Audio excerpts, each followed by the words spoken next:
What we do here is go back.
Hello everyone, how are we all? I'm alive, but at what cost? Really, at what cost to humanity? Who can possibly say? Sorry that I'm a little later than usual. Firstly, I'm always late to everything ever, so I don't know why you were expecting anything different. But also the Scotland game overran slightly because of a rather serious injury to a Hungarian player. I hope he's okay. And also, big up to the Scottish team who unfortunately lost. Technically in the 100th minute. That's the way that goes, unfortunately. God bless them, though. I think they did themselves proud. A dodgy start against Germany, but they actually fought their way back into it, and were quite unlucky in some respects. When they hit the post against Switzerland late on, if that had gone in, 3 points, they're probably through. So but it is what it is. God bless them. And of course, Switzerland actually drew with Germany. Germany equalising in the 92nd minute. I just had to check that. Anyway, the fucking little shitbags. Anyway, although that might actually be better for England because the winner of that group faces the runner-up in our group, and vice versa. So I'd rather win our group and face Switzerland, ideally. So that that's nice. Of absolutely no consequence to the Scottish fans, but still, you did yourselves proud, but you are unfortunately out. And that's, you gave it a go though. And God bless you. Anyhow, I am sweating. Füllkrug is our number 9 of Borussia Dortmund. No, I'm aware of the player. Yes. I just hadn't followed the score very closely because I didn't care about the result. I didn't care at all. No offence to either Switzerland or Germany, but I'm just saying there was one game I was watching and one game I was not. That is just the nature of things. Anywho, and that's why I'm on. I'm on very late. Why is Twitch moving slow and shit for me? What device are you watching me on? Kev was shagging your dad, that's why he's sweaty. Am I sweaty? I'm a bit sweaty, but that's just because it's hot here. And I have to shut the window because otherwise moths get attracted to the light, and then I've just got a room full of moths, which is not conducive to me concentrating. Let's put it that way. So that's why the you can probably hear that fan rather loudly. Tough shit. It is what it is. Anyway, let us proceed with tonight's endeavours. We're going to be talking about the UK election. Oh yeah. But before we get onto that, you can, of course, hit the follow button. You can subscribe. You can subscribe with Amazon Prime. You can give subs to the community. You can do bits messages. 200 bits or more will get you a text-to-speech. You can gigantify emotes. You can highlight messages. You can do an on-screen celebration. I don't know why, but you can do those things. Get a window net. Suck my dick. How about that? How about that? Yeah? How about that? It wouldn't help address the window issue or the moth issue, but I do rather enjoy it. So, if that's the thing you're into, give me a ring. We'll sort something out. I can't hear it over the sound of my own fan. Fair enough. Anyway, where the fuck was I? Yeah, you can do super chats via the Streamlabs link below. $2 or more, they get you a text-to-speech. You can. Unfortunately, you can't bet on Kev for any scum watch. True. Although I did tell them I'd be doing this at this time, so I presume there will have been a spike in their betting on me coming on after the Scotland game. I know I shouldn't have told my police detachment that definitely exist. Mm-hmm. Kev likes men. Kev likes everyone. Kev is what's known officially in the business as a big fat hoe. Yeah, I will... man, woman or MB, I will do anything to anything. That's the cast iron guarantee you get from the Kev. I can't hear it over the sound of all the screaming in my head. Well, there you go. I don't know what to do with that.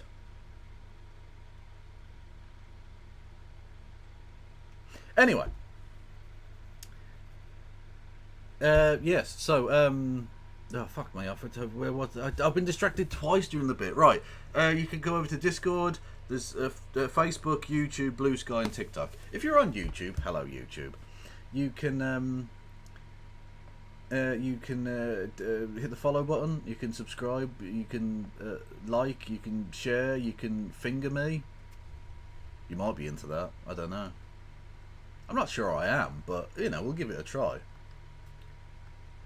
Don't break me in or anything. Just but a little bit of butt fun ain't. No one's hurt. No one's hurt. Anyway. The Hills Rising Fire host Brianna Joy Gray following her critiques of the Israeli government. Really? Oh, sure. Well, we're not talking about Brianna Joy Gray today. But, you know, we are talking about things. Hello. Also, Pandanus Rex, don't think you can sneak by 3 hours ago and drop me a cheeky little resubscribe for 44 months with Prime and think that I'm just going to let you get away with that. Don't think like I'm not going to absolutely call you out live on stream for that shit. Okay? You're a disgrace. Honestly. Trying to sneak in here like some sort of fucking gifting ninja. Straight in there. You people make me sick. What is this? How the fuck didn't USA win the gold medal for shooting? Because it wasn't the high school. Oh! Oh, mate, that's a moider.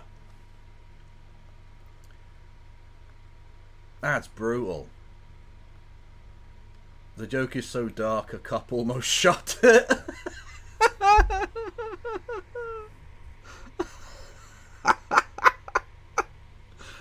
Ooh. Ooh. Santa's not a gifting ninja. Santa is guilty of like breaking and entering millions of homes. The man is a fucking threat. Honestly, if you see Santa, you should shoot him. You'll be doing everyone a great service. That's my official statement on the matter.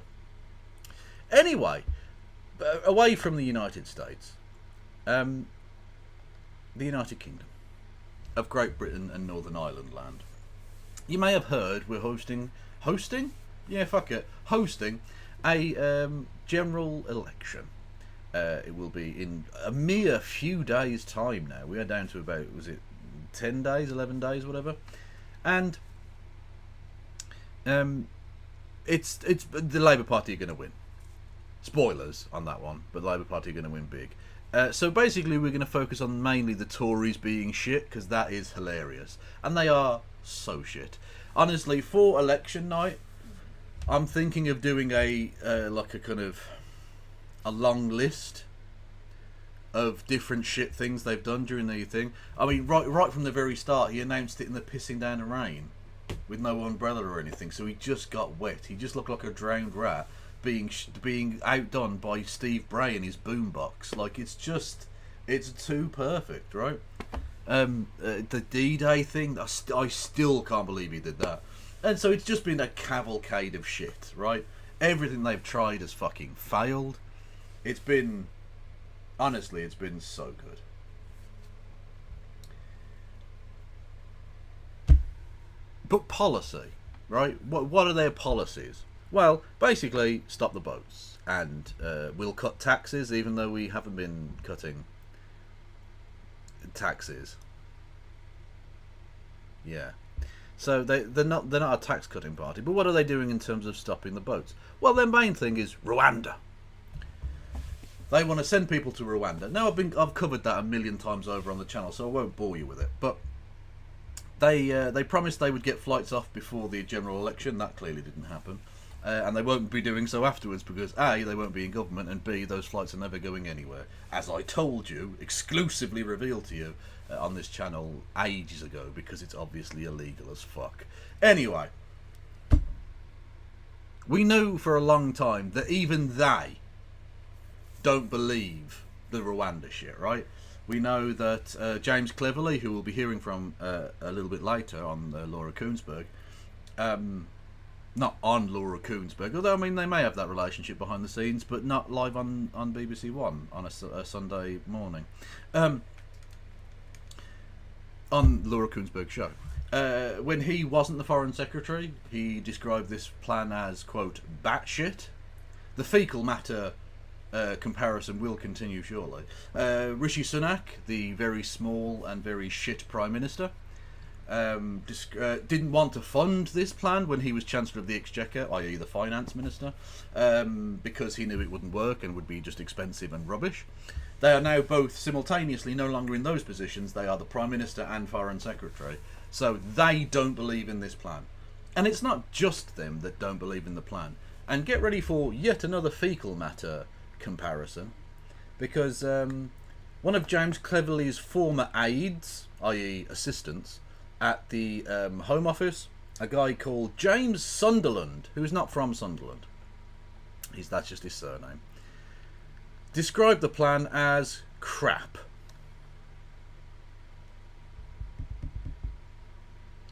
So one of James Cleverly's assistants at the Home Office, who is, by the way, a former MP, i.e. an MP that was before Parliament got dissolved, and is looking to stand and continue that at this general election, described their policy as crap. Just to translate for anyone who doesn't know what crap means, it means shit. It means fecal matter. It means poop.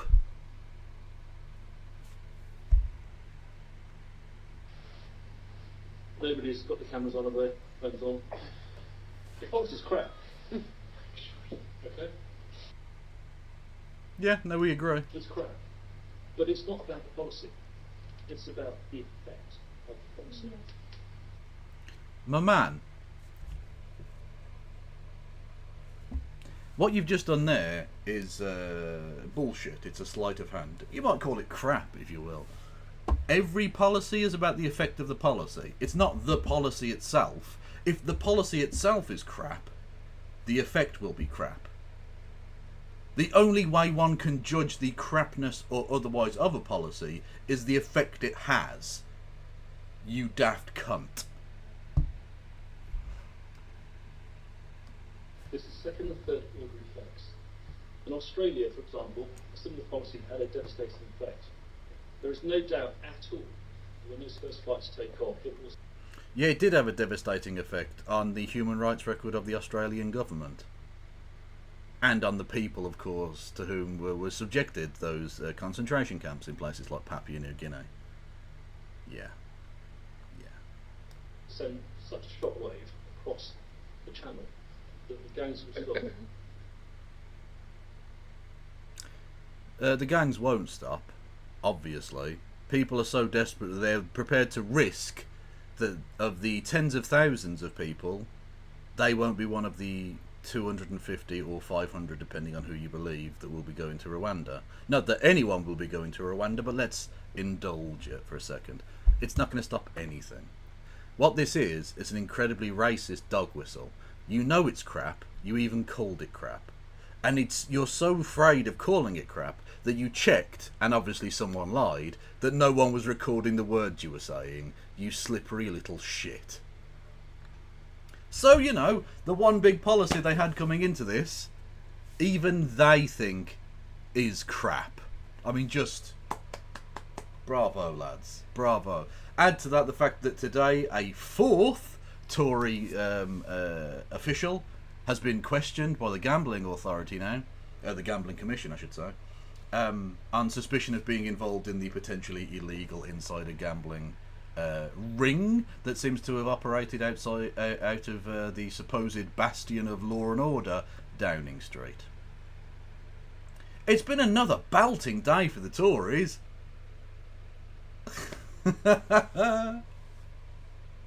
God almighty.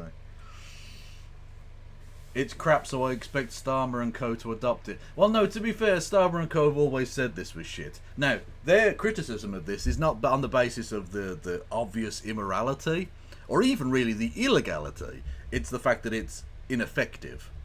Because they agree with the basic premise that migrants are scum, and that we need to, like, mince them or something. But he doesn't think this is the best way to do that. So actually, I don't think he will adopt this, because it's just unpopular, and unworkable, and rubbish. One might even say crap. Anyway, Mr. Sunderland, who I suspect will not be getting a job with Mr. Cleverly anytime soon, especially because Cleverly's about to not be a minister anymore. But also, he's probably likely to lose his seat, because he's a Tory standing in this election. So all of them are likely to lose their seat. Anyway, his boss, James Cleverly, being interviewed by Laura Koonsberg, who doesn't appear to realise that she's on TV and is dressed like she's just going down the shops for 20 Benson and Hedges and a copy of a newspaper, maybe, I don't know. Amazing. Maria Ann says, Brianna Joy Gray was fired from the Hill Rising critique of Israel. They mean Brianna Joy Gray rolled her eyes at the relative of a hostage for asking her to believe women. Really? Is that why she was fired? No way. Fucking hell. I'll have to look more into that. I'll be honest with you. My eye has not been on the prize America side in the last few weeks. Understandably. There are only so many hours one can pour into the day. Pour into the day? That doesn't work as a metaphor at all. There are only so many hours of the day one can pour into reading and watching the depressing shittery of the world, and I've had to focus a lot of that on Britain because it's more immediate, and it's actually timed better. I was sort of worried that he was going to have a kind of October, November election, and so I'd just have like a running election thing where I'd have to try and focus on America and then Britain and America, and it'd just be a nightmare. Whereas there's going to be a nice little gap now after our election, a little bit of a gap, and we can build up a bit more gradually to the American election in November. Awesome. It's the only good thing Rishi Sunak has ever done, is allow me personal space between two shithouse elections.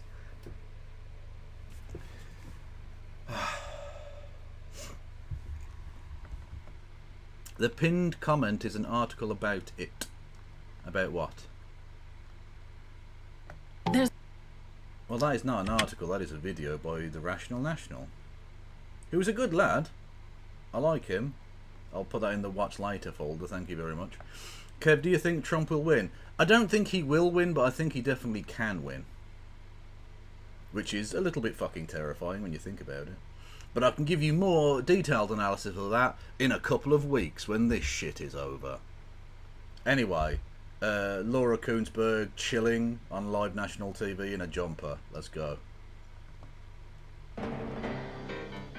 Hello, it's been another week of You Couldn't Make It Up, as the election, when tens of millions of us will vote, comes ever closer. In a truth stranger than fiction, Rishi Sunak is again this morning having to deal with a scandal over Tories allegedly placing bets on the date of the election. Keir Starmer has not been free of awkward moments this week, but in comparison, his campaign has been cruising. Nigel Farage's candidates and his comments on Ukraine have been causing him trouble, but it has... Yeah, Farage has had a bit of a week as well. I was going to possibly get into that as well. Some of the... And you knew this was sort of going to happen at some point. You knew this was going to... the past on social media of a lot of his candidates were going to be very, very bad, right? A lot of the Reform candidates have posted some really, really suspect shit. Racist, homophobic, anti-Semitic, generally xenophobic, just really awful stuff. And especially a lot of misogyny. There's a lot of like incel shit going on with them, which is not surprising. A lot of them are like divorced dads and stuff, aren't they? Yeah, and there's been sort of several articles that have been written about all of this, and yeah, it probably doesn't play well for him, you know. But that's, you know, that's what you get for trying to start a fascist fucking party, I guess. Hello, Sister Rose. Everyone go and follow Sister Rose, otherwise I will fucking rain down upon you pugilistic wrath. I won't actually, but you know. I got an ad from a YouTube channel called Pure Blood TV. What the fuck? Really? That is fucking awful. Is that on Twitch or on YouTube? You got that? Fucking hell. Wanna see? Yeah, I wanna see. Yeah, definitely. Hang 10. We're not surfers here, please. It's been a busy week all round, and in the latest of our leader interviews, we'll be talking to the SNP's Scottish First Minister, John Swinney, who is again promising to pursue independence. But with us in the studio... Honestly, what might make Scottish independence an absolute nailed-on 100%er would be if England won the European Championships. Because they'd become so fucking insufferable. The fans would be so intolerably shit and arrogant and full of themselves that Scotland would just, I think, literally like a Bugs Bunny cartoon, take a comically large hacksaw and saw themselves clear of the rest of the country and just fucking sail off towards Iceland or some shit. Like, do you know what I mean? I think there's a definite, like, think the 4D chess game, Scotland. You should want England to win. I don't think they'll be cheering them on though somehow. Actually reminds me a little bit of the fuck you, Alex. It reminds me of the McDonald's campaign they ran. I forget which tournament it was. It doesn't really matter. I think it was. I think it was like a World Cup, I think. And because McDonald's organised on a UK-wide basis, they ran a campaign in their franchises where you could win a chance to have your kid be like a mascot at one of the games with the England team. Like, you know, they walk out with little kids and shit.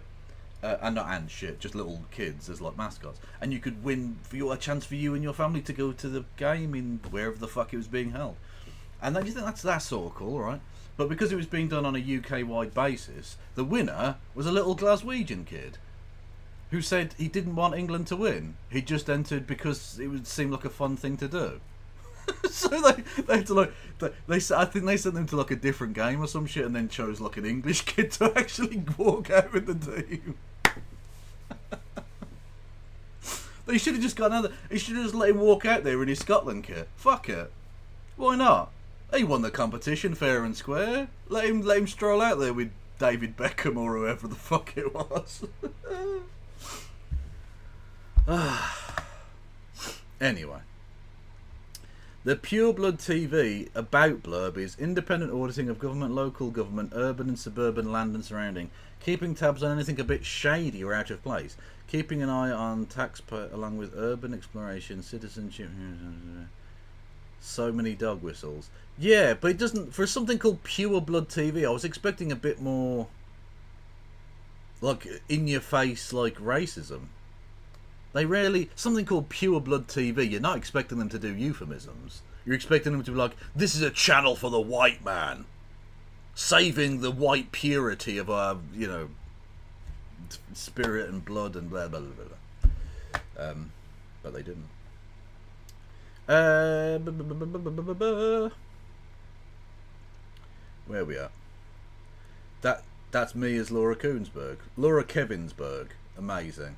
But that's just me at home. That's just a picture of me at home with nice tits. Like, what the fuck is this now?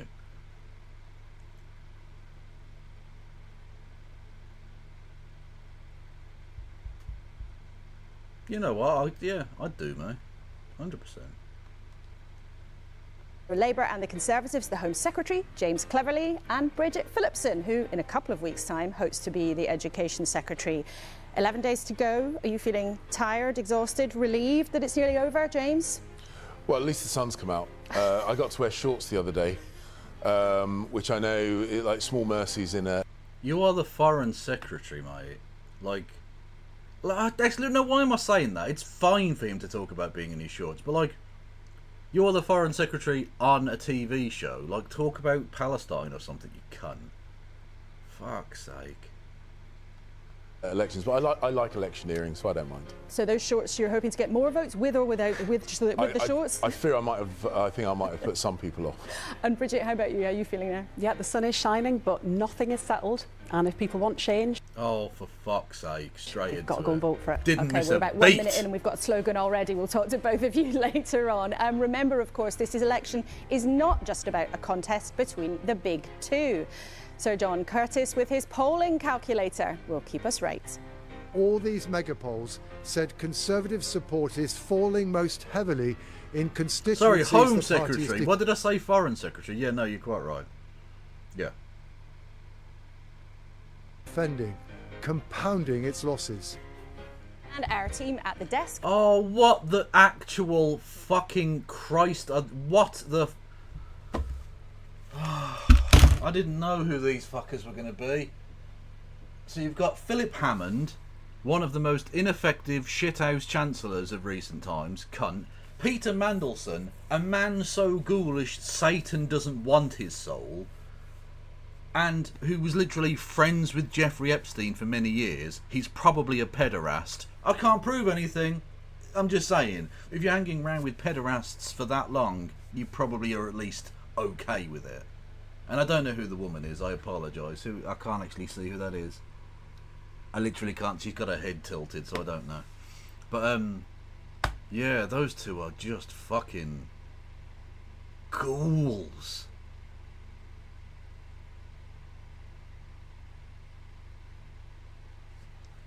That's fucking minging. That is a stiff dick of poop. It is a stiff dick of poop. Thank you, Sister Rose, for gifting us so much fucking love too, yeah. For the next hour and 15 minutes this week, Philip Oh, it's Hammond, the former newsreader. Conservative The newsreader woman, yeah. Chancellor, Defence Secretary and Foreign Secretary, Lord Peter Mandelson from Labour, former Minister too, and the broadcaster Susanna Reid. Welcome to all three of you.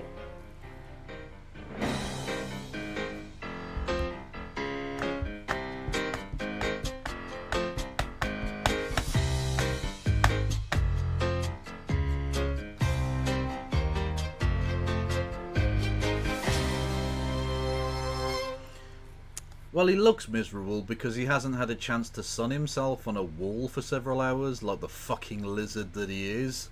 Morning, morning. Not long now, so let's start with the news as we always do.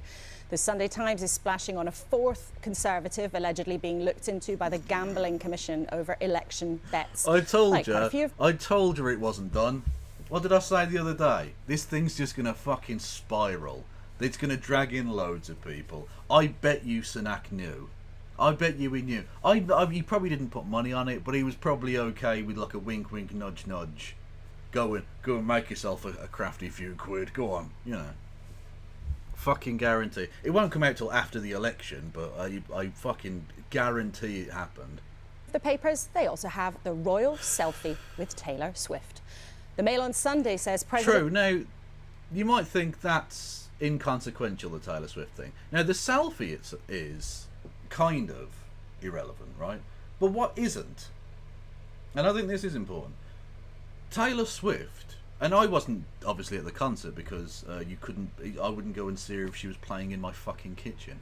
But she led a chant, "Fuck the patriarchy," right? At the event at, I think it was at Wembley Stadium, wasn't it? Which was attended by 2 future kings of the country, assuming the monarchy lasts that long, which hopefully it doesn't. But let's just go with, you know, it probably will.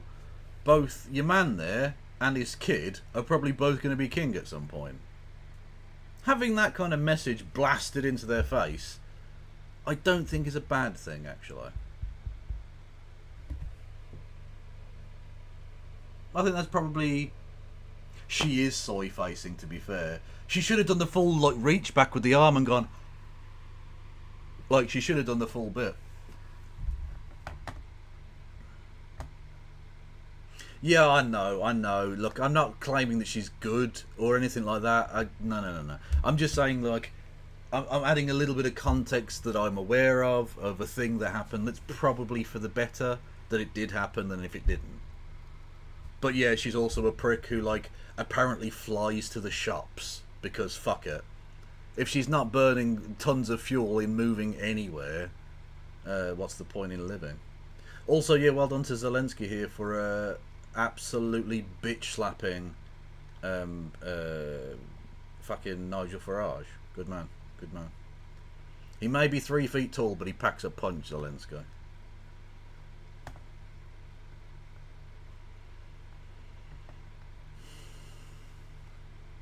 Yeah, where are we? Zelensky believes Nigel Farage has been infected with the virus of Putin. The Sunday Mirror today goes on the Prime Minister's family's wealth, saying the Rishi get richer. And the Observer says economists, some of them, believe Labour will not get the growth in the economy they want. Oh, God. See, this is what I mean, right? You say, oh, Kev's angered the Swifties. Look who did go to the fucking gig. Look at him. Look at this fucking maltoid. Ugh.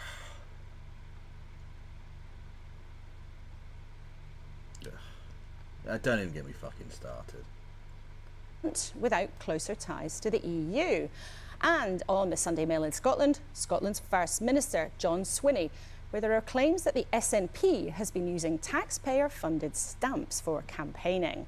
And our website on BBC News, we've been passed a recording of a Tory candidate and aide to the Home Secretary saying the Rwanda policy is crap. So, a busy news morning with a lot going on. Philip Hammond, welcome to all of you this morning. Do you ever wonder if your party's actually trying to sabotage its own campaign? So literally, the banter line that I've been using throughout the entire thing of, are they trying to throw it? Is he trying to lose this election? He seems like everything he does is perfectly geared to him losing this election. And now, my bullshit shitposty internet nonsense is now the lead question on one of the biggest political shows on the BBC to a former Tory Chancellor. That's the timeline we live in now. That's the fucking timeline. Like, not Richard Hammond, he's a different guy. Mr. Hammond, Is Rishi Sunak so fucking inept that he might actually snip off his own testicles before the end of the election whilst trying to tie his shoelaces? Are we sure that the Conservative Party isn't actually just 3 smaller parties in a trench coat? Are we sure? Do we know?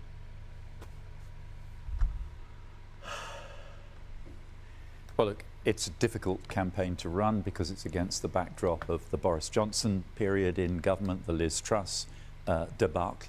And frankly, my own personal view is that many voters made up their mind back in 2021, 2022. By the autumn of 2022, the die was cast. So I think Rishi Sunak... By the way, that's basically based on the idea that Boris Johnson schemed to get his boss, Theresa May, because he was Chancellor under Theresa May, out of office.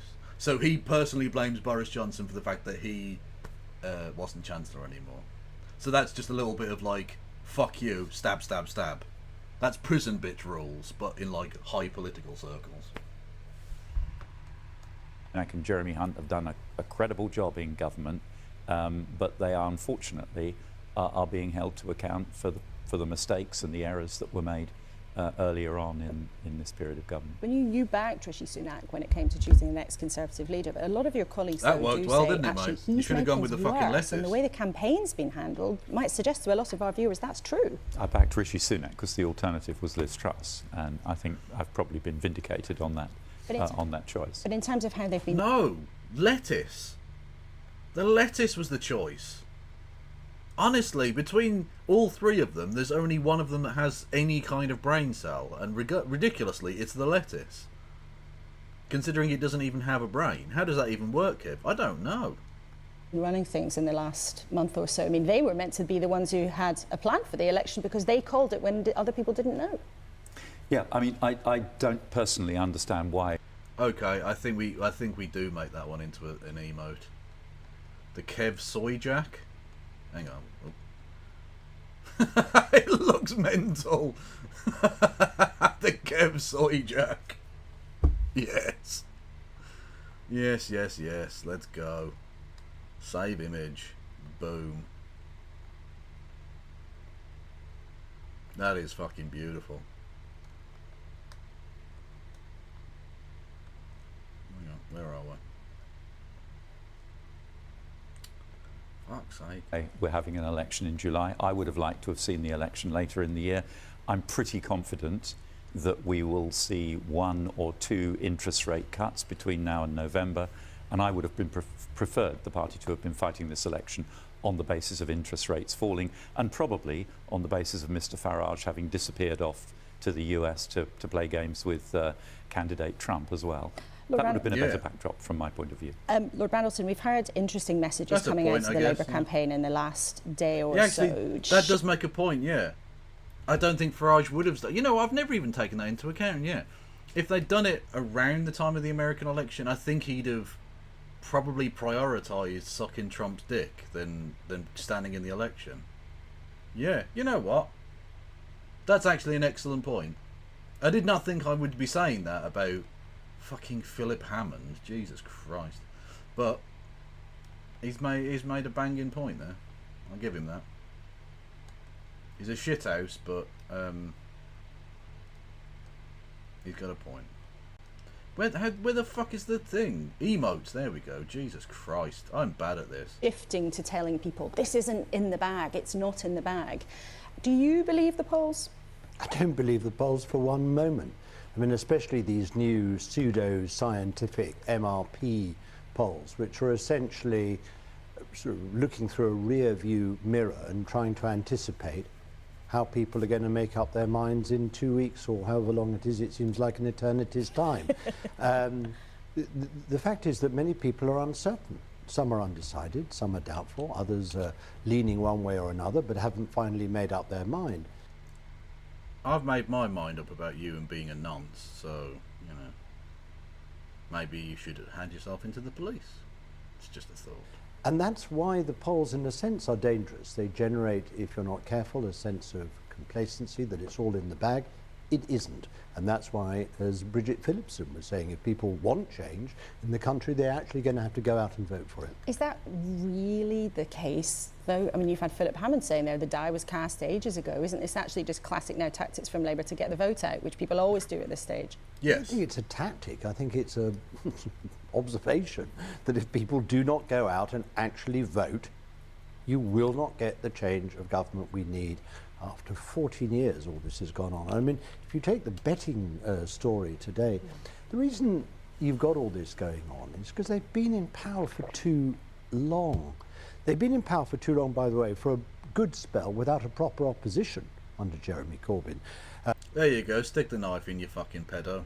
Now they do face an effective alternative, an opposition, and people... Maybe if you hadn't been trying to fucking murder him, you know, maybe he would have been a bit more effective. And actually, he did quite good effective campaigning in 2017, even though you were trying to sabotage him, you ghoul. Let's look at the brand of the Conservatives, say they have absolutely no interest in taking laws or norms or rules or whatever. They think they can do whatever they like. Well, it is time to go. Susanna, what has been standing out for your viewers? Because, you know, every day you've been covering this election. Yeah. We've heard about this big picture politics, but the issues are really important. Hugely important. And I think there's a huge number of people who are simply undecided or unconvinced, or in some cases uninspired to even go and vote. And I think that's a huge problem.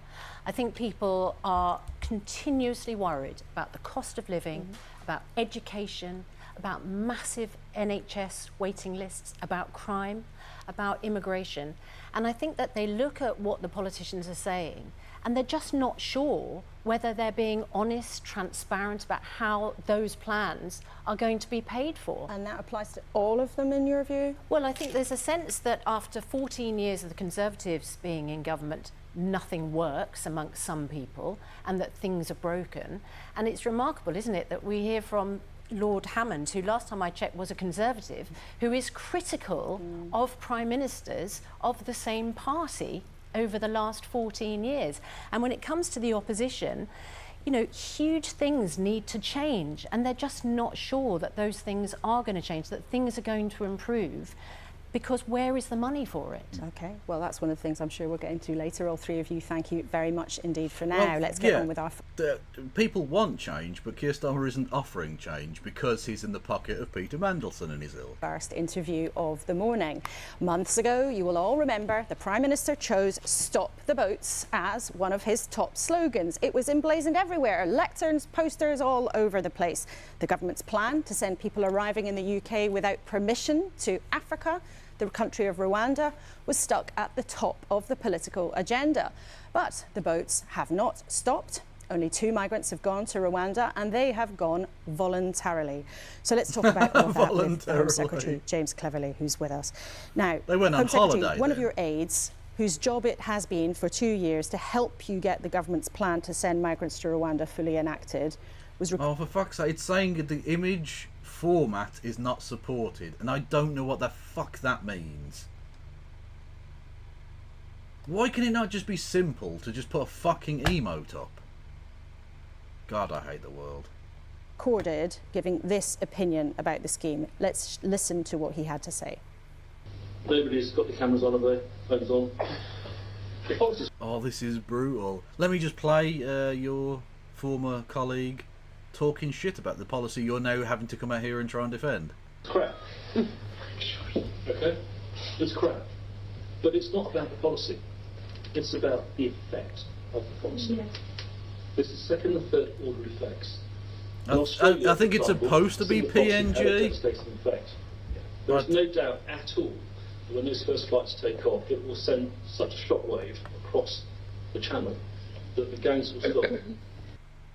So the policy is crap, according to one of your own team. Yeah, but actually, and I'm glad you played, and thank you. I think it's important that you played the whole answer. And I know James has worked incredibly hard on the policy getting the safety of the Rwanda bill through. And whilst the opening words were clearly designed to, you know, shock and grab the attention of the audience, the point he made was absolutely right in the latter. I'm sorry, as a politician, are you supposed to do that?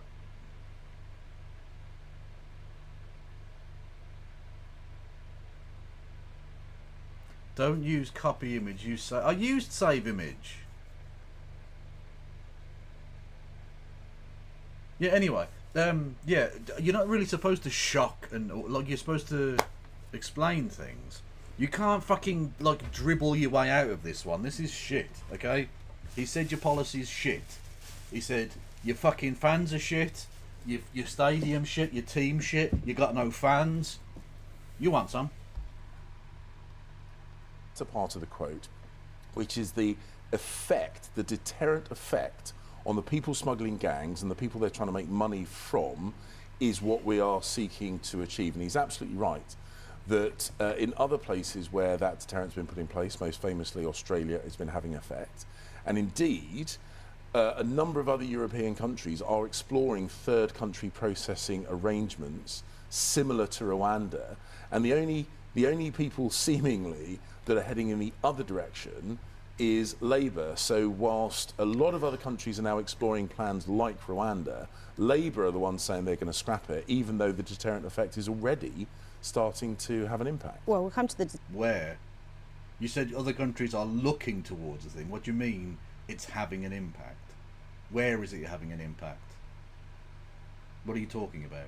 Deterrent effect in a second, because actually the numbers are extremely high right now. But one of your own team told a friendly private audience, when he didn't realise he was being recorded, that he thought the policy was crap. Yeah, but we've just heard the point he made. And as I say, he clearly said that to grab the attention of the audience. Why would you do that with a private, friendly audience of Conservative supporters? So, as I say, I'm glad you played the full quote, because the... Yeah, I'm really glad. I'm actually really glad that you played that. It's not totally embarrassing and makes me look a fucking idiot. No, I'm super glad. I'm super glad you did that. Hasn't put me in a very awkward situation at all. No, it's fine. Full quote made it absolutely clear that James, I know how committed he is to this policy, because he worked tirelessly with the rest of the team to try and get the bill through the House so we could implement it. He said, you know, and people can re-listen to it, when the flights take off, it will send a shockwave across the channel. The deterrent will dissuade the people smuggling gangs and dissuade the people that they're preying upon to make money. And that is the point. He said it's the... Yes, no, we can confirm that Congo and Rwanda are two different countries. Can someone please contact Chris Phipps and tell him immediately? It's important geographic information that he didn't know. Effect. Now, why he picked the word crap, I don't particularly know. But what's crap about it then? But he made the point that when those flights take off, and they will only take off under the Conservatives, there will be a, I think he used the word shockwave across the channel, and that is exactly the point. Well, you can't guarantee that those flights will take off, even if you do manage to hang on in this general election. Well, I can guarantee under Labour they won't, because you cannot guarantee the that Labour they will. leadership have said... But the thing is, they're putting all of this, they've staked everything on this, knowing it's bullshit, but also knowing it's not actually very popular. Not that being horrible to migrants isn't popular. They know that's popular, that's why they're doing it. But this particular policy is so expensive and ineffective that people don't actually really like it. It's not actually very popular. But the thing is with the Tories, they're not going for the majority of votes. They've literally just gone, fuck it, we're going after just Tory boomer pricks. That's it. Just desperately try and hang on to any clump of votes somewhere. So they're just aiming everything at a narrow band of like 50,000 boomer pricks in the home counties. Just desperately trying not to get completely wiped out. Which is why they're perfectly happy to stick with this, because this policy is good amongst like older dickheads who don't really know what the fuck is happening.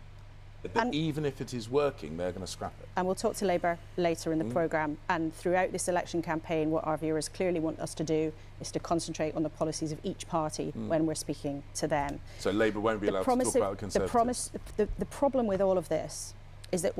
Wow, every Tory's just a petulant private schoolboy bitch, isn't he? Every single one of them is just a passive-aggressive little bitch.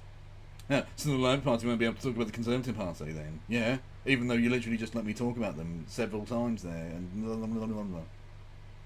You fucking grapefruit. One of your team, when he was speaking privately, said the policy was crap. But it said that it would send a shockwave across the channel. You yourself said that the policy was something too rude to say on TV at 9 in the morning. Unless you want to deny that now. Do you want to deny that? That is what Yvette Cooper has been saying. I've been absolutely consistent that where I have had frustrations, it is because we spoke almost exclusively about Rwanda and we didn't speak about things like the Small Boats Operation Command, well, hang on. which has been up and running for over a year, this is but an Yvette important Cooper point. seems not to understand. Okay, but the Small Boats Operation Command hasn't done anything, has it? because the small boats have continued to come in prodigious numbers, when the sea will allow for it. The only thing that's been effective at quote-unquote stopping the boats are Atlantic storms. That's it. Bad weather is the only thing that's actually stopped anyone. Fucking COVID didn't stop it. It's an important point because or it's been immigration reported. enforcement. It's been reported many times, and until now, you have not denied that you used a very rude word to describe. He said the word batshit. So there is a consistent theme of Tory MPs directly involved in the formation of this policy and implementation of this policy using fecal matter as a comparison to the policy, be it batshit or crap, whatever. Now, I don't know where you're from, everybody, but comparing something to actual feces is generally not a positive. That generally is not an endorsement of the thing. The occasional outcrop of that is like, oh, this thing is the shit. That's a rather different affair, though. Because that's not literally saying it is shit. Whereas they were saying, just to reiterate the point, that this was actual shit. Actual poop. Describe the policy. Are you now denying that? What I've said, and I've said this before, this is not you, I said this in an interview, I think within days of being appointed, that my frustration, and if I have used intemperate language, it's because... So he did call it batshit then. Like, we know how politics works, mate. Unless you strictly come out and say, no, I did not say this, then you definitely did. But even if you do come out and say, no, I didn't say this, the chances are you probably still did. But at least, like, there's the possibility that they're telling the truth that they didn't say it and it was made up. If you say, I may have used intemperate language, oh, so you called it batshit then? Just, fucking hell. Like, just stop being a bullshitter. My frustration was that I think as a government we spoke exclusively about one policy and didn't speak about all the other things like immigration enforcement, who send dozens of people every single week, sometimes hundreds, deported who have no right to be here. And we didn't talk about that, which is perhaps why Yvette Cooper is thinking about having this new...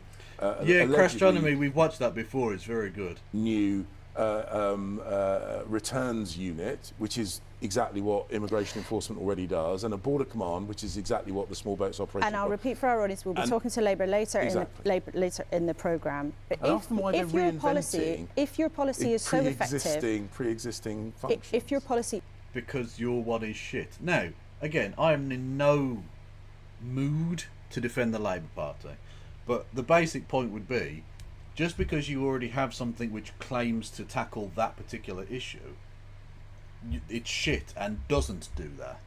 So them replacing it with something else might work. Just doing the same thing that hasn't worked can't work. You see? Like, that's just a really basic piece of, like, logical thinking there for you. James, not so cleverly. It is so effective, and you believe that it is a deterrent and will be a deterrent. Why did almost 900 people arrive across the channel on Tuesday? On Tuesday? I thought she was going to say like last month. No, just on Tuesday. Why were you so shit that 900 on Tuesday? If I was the Labour Party, I'd be shoveling these people into small boats and trying to get them across. Perfect. Just before the election, have millions of them arrive. Fuck it. Well, there's always a whole load of complicated factors. What we actually saw in the weeks leading up to those figures, and they're disappointing and frustrating figures, an extended period of good weather where almost no one came across the channel. So if you're going to report the bad days, you should also report the good days. Okay, you should let's look at another figure. You should also report the fact that... Hang on, why should they report the good days? You realise that that's the way it ought to be. There shouldn't be people arriving in small boats at all. There should be safe and legal routes for them to arrive. But regardless of that, your contention here is that the BBC should broadcast everything that goes right. Because that's not news, is it? The headline And today, the health ministry was all right. Yeah, no, things went well. There were some intergovernmental meetings and some stock replenishment issues were solved. Yeah, no, it went well. Like, that's not news, is it? Why would they report on the good days? That's what you're supposed to do. You want, like, praise and thanks for doing your fucking job. You know we pay you a lot of money and you don't have to be there. Why don't you report the good days? Why don't you suck my arsehole, mate? Fucking idiot. Because of the arrangement that we have with the French coastal authorities, they were stopping hundreds of people attempting to cross. Again, figures that aren't reported. So we need to look at these things in the round. Well, if it's so effective and it's going so well, why have more than 12... forgive me. Why have more than 12,000 people crossed so far this year, up on the same period in the last 4 years? 12,000 people this year. Oh, mate. Look, there's no way you can weasel out of this. You have been shit on immigration. You just have. On every level. You've been inhumane. You've been nasty, you've been spiteful towards people, but that hasn't actually led to any fewer people being here or coming here. It's still it's still as bad as it was, but getting worse. Good night, Fogel. Enjoy your sleep, my friend. Yeah, the Tories have fucked it. And that's why Farage has been able to hoover up the votes.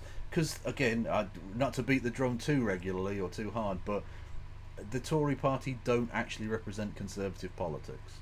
They're high tax, they're high immigration, they're just shit from a conservative point of view. Now, they're also shit from a non-conservative point of view.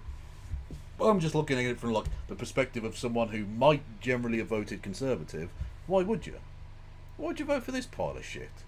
You'd vote for the Reform Party or just stay at home. It's not like fucking Keir Starmer is actually that much of a leftist threat, even though the Daily Mail seems to think he wants to set up a communist dictatorship somehow. I don't know how the fuck they get that. He's literally described himself as a fucking Thatcherite. Like, it's ridiculous. Yeah, so like none of them are going to vote for the Conservative Party. Why would they? Well, the people smugglers are constantly changing their tactics. One of the things that worries me the most is that they are... Yeah, they're low tax for the richest, but like Tories don't mind the tax being low on the rich. They also don't want their them to be taxed. They themselves don't want to be taxed. And the Tories are taking a huge amount of tax off them for terrible services. Like, at least under previous, like, vaguely leftist Labour regimes, the taxes may have been reasonably high, but at least they gave you a service for that. Tories don't necessarily like that, but they can live with it. Whereas this Tory party, it's just... Well, they're not a Conservative party. Fundamentally, neither the Labour Party or the Tories actually stand for the values of their core voter base. The Labour Party are not progressive, either socially or economically now, and the Conservative Party aren't really conservative, socially or economically. They've both, because of the ridiculous electoral system we live by, and indeed the horrifically biased nature of the news corporations, have just become two sides of the same coin. Or, to steal the line from George Galloway, because it is a good line, two cheeks of the same backside. It's a fucking good line. He's a transphobic piece of shit, but that's a fucking belter. Yeah, so so neither of the parties actually represent anyone, really. Fundamentally, when it comes down to it, neither of them have particularly big voter bases or particularly big memberships. The Labour Party had become a genuine mass movement again under Jeremy Corbyn. Now everyone's fucking left because they don't represent people anymore. They're just robot fucking neoliberal dickheads in a suit. Where you could just replace Keir Starmer with any other neoliberal in a suit. It wouldn't make the slightest bit of difference. They're not really human, are they? Is the point. Forcing more and more people into boats, which is why we've sadly seen fatalities, including some very young people, because the people smugglers changing their tactics. But we are applying pressure. We are committed to doing so. And the point is, at elections, it's about choices. and we are committed to stopping the votes, and we are committed. the Please- point is no, that- I love showing American people posh black people from Britain. I love, because Americans are just like, what the fuck? This is a black guy. Why does he sound like he's from Downton Abbey? What the fuck is this about? You know, they're just not. I mean, it's weird. It is weird. You know. That commitment is obviously not working. But this is the point I'm going to make. So we are committed to constantly evolve. This is why Rwanda is so important, because you cannot credibly say that you will do less. And this is the Labour Party's position. They've said they are going to do less and somehow achieve more. And it's just not credible. Home Secretary. It isn't particularly credible, but also you're there to talk about your policies, I guess. Kev, would you say there's some right-wing nutjobs in the Tories, i.e. fascist pieces of shit? Absolutely, yeah. There are some genuinely fascistic motherfuckers in there. Thankfully, they're largely backbenchers, but occasionally one or two of them slip through the cracks, yeah. There are some weird, like, Christian, not evangelicals, but like Christian fundy people in there. You know, there's some weird, like, race-obsessed people in there. There are lots of misogynists, of course. The likes of Christopher Chope, called, ring to mind. And, what was his name? The guy who spoke at the International Conference for Men and Boys. What was it called? International Conference for Men's Issues. Oh, fucking hell, I can see his little fucking stupid face as well. I think he's MP for somewhere like Grimsby, but maybe not Grimsby. I can't remember. Anyway. Our viewers want us to talk about your policies and your record. Now, 12,000 people have crossed the channel in small boats so far this year, up on previous years, even though for more than 2 years your party has been talking about this Rwanda plan, you've been saying you're committed to it, you have been pushing various different pieces of legislation through Parliament, and in this era of social media and smartphones, people coming to this country have heard about this policy of trying to send people to... No, that's Mike Buchanan who ran the event. I'm talking about the Tory MP. Hang on, I'll just have to fucking find it. I think it was... Oh, shit, hang on. Tory MP, I guess?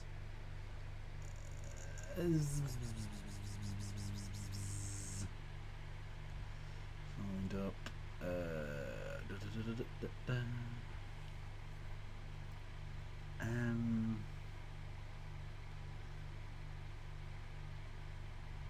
No, that's a different one. Hang on.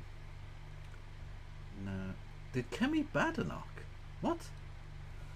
Oh no, it's because it's ice. Oh, again, no, that's Philip Davies. That's the guy. Philip Davies. Where the fuck does he sit again? This piece of shit. He spoke at one of these misogynist conferences. He was the member of Parliament for Shipley in Yorkshire. Is he standing again? Wikipedia. Parliamentary career. In 2020, gambling. It doesn't say. Hang on.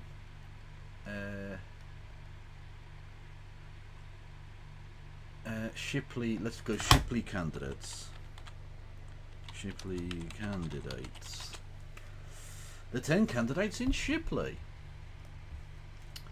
He is standing again. Yes. There's someone.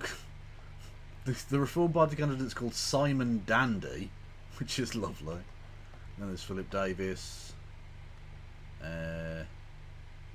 Oh, there's a Workers' Party one. Okay.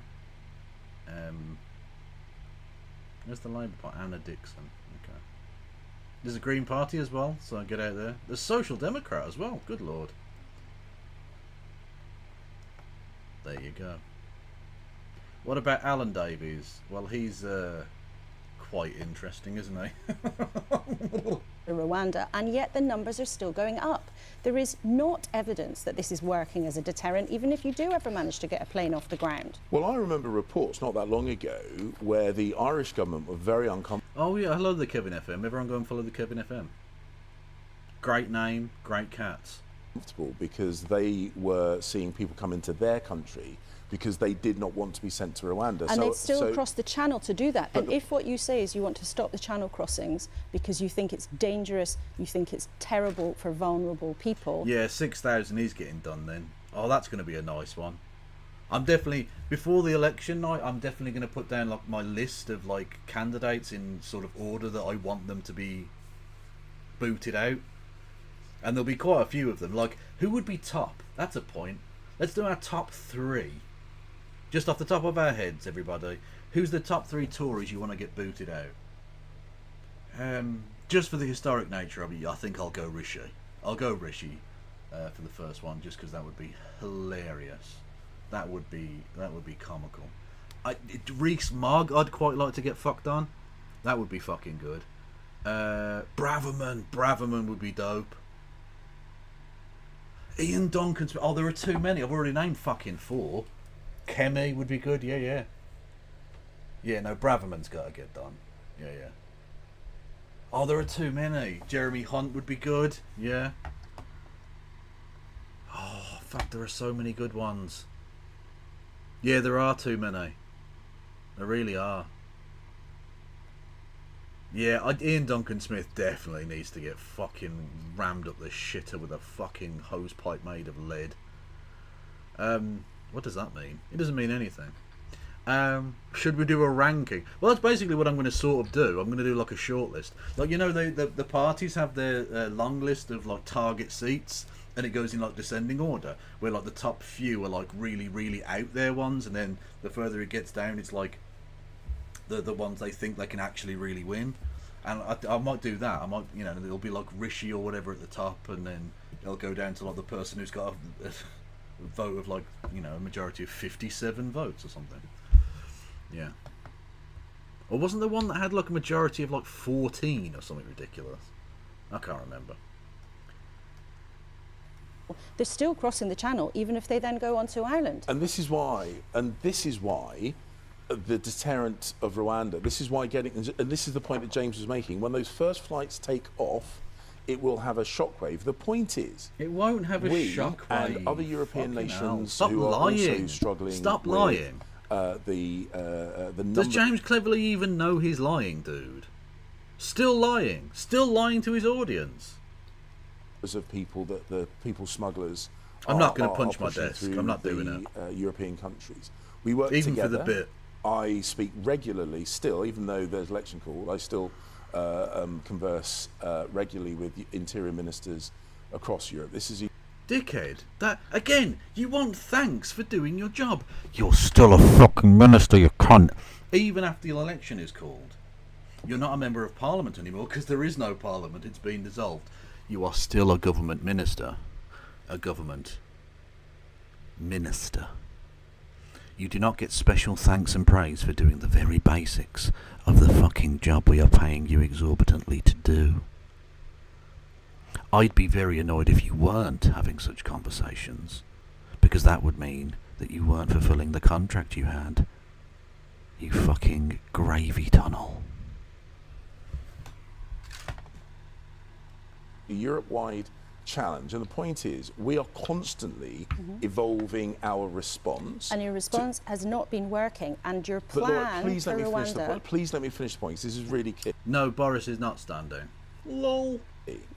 We have constantly been evolving our response in close coordination with Europeans and others, which is why the number of people that have been stopped has also increased. But the point I'm making, and then I will stop, I promise, the point I'm making is one of the responses to the people smugglers changing tactics is the Rwanda scheme. And Labour say they will scrap it, which means they are going to do less and somehow hope to achieve more.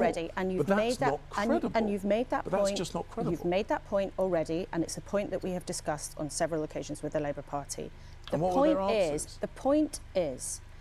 What were their answers? You know, this isn't like a chat. You realise this isn't just a chat between two people. Like, oh, what did they say? Oh, really? That's interesting. Yeah, I wouldn't expect that from them. Yeah, never mind. Yeah. Like, do your fucking research, mate. What? Felicity Buchan, or Buchan, I suppose, From Kensington, 150 majority. MP for Grenfell, well, she needs to get fucked. Yeah. That this plan has not had a deterrent effect. The numbers are going up. You have no guarantee that a plane will take off. There are around a dozen challenges lodged in British courts to this. How can you tell our viewers with any credibility that you can be sure that planes will take off if you manage to hang on at the election? Well, one of the reasons that we... Also, he's not even contending the idea of just holding on. Like, usually they even have to do the thing of, like, no, we think we'll get the mandate from the British people. Like, they're so desperate to just cling on to anything that they're not even contending that they're going to lose. Have utilised the voluntary returns. Those people... Amazing. The two people that have already gone across to Rwanda. It is a proof of concept. It shows that the receiving... No, it's that two people went... Essentially, from a legal perspective, two people went on holiday and we're paying for their accommodation.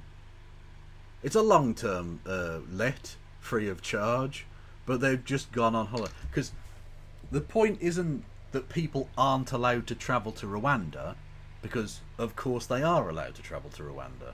It's that you can't force vulnerable people to have to go there. You fucking idiot. The legality isn't can people go to Rwanda of their own volition? Can they voluntarily get on a flight to Rwanda? Of course they fucking can. It's not the moon. You're a fucking knob, mate. Anyway, he's just full of shit. End of the system is working. Proof they of are safe. concept. The feedback What we a load have, of bollocks. and I'm not going to go into details because it would be inappropriate. Hang on, you're trying to use the example of two people, when you've got an asylum backlog of more than 100,000 people. Two people going... Well, This is fucking horrible, man. This is brutal. Like, you're using the example of two people. You've got a backlog of 100,000, you bellend. What the fuck are you... What? Do you think I'm stupid? Do you think my viewers are fucking stupid? You fucking clown.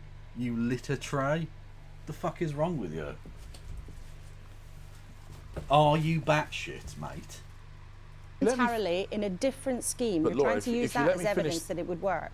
Laura, if you let me finish the answer, you'd understand the point I'm trying to make, because it's not about the volume of people, it's proof of the safety of Rwanda, because that is the legal sticking... I did hear that, Beelzebub, but I'm not sure that story is necessarily entirely as advertised.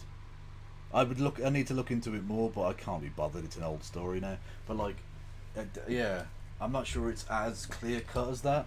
Although that is the bantered sort of explanation of it, which is funny.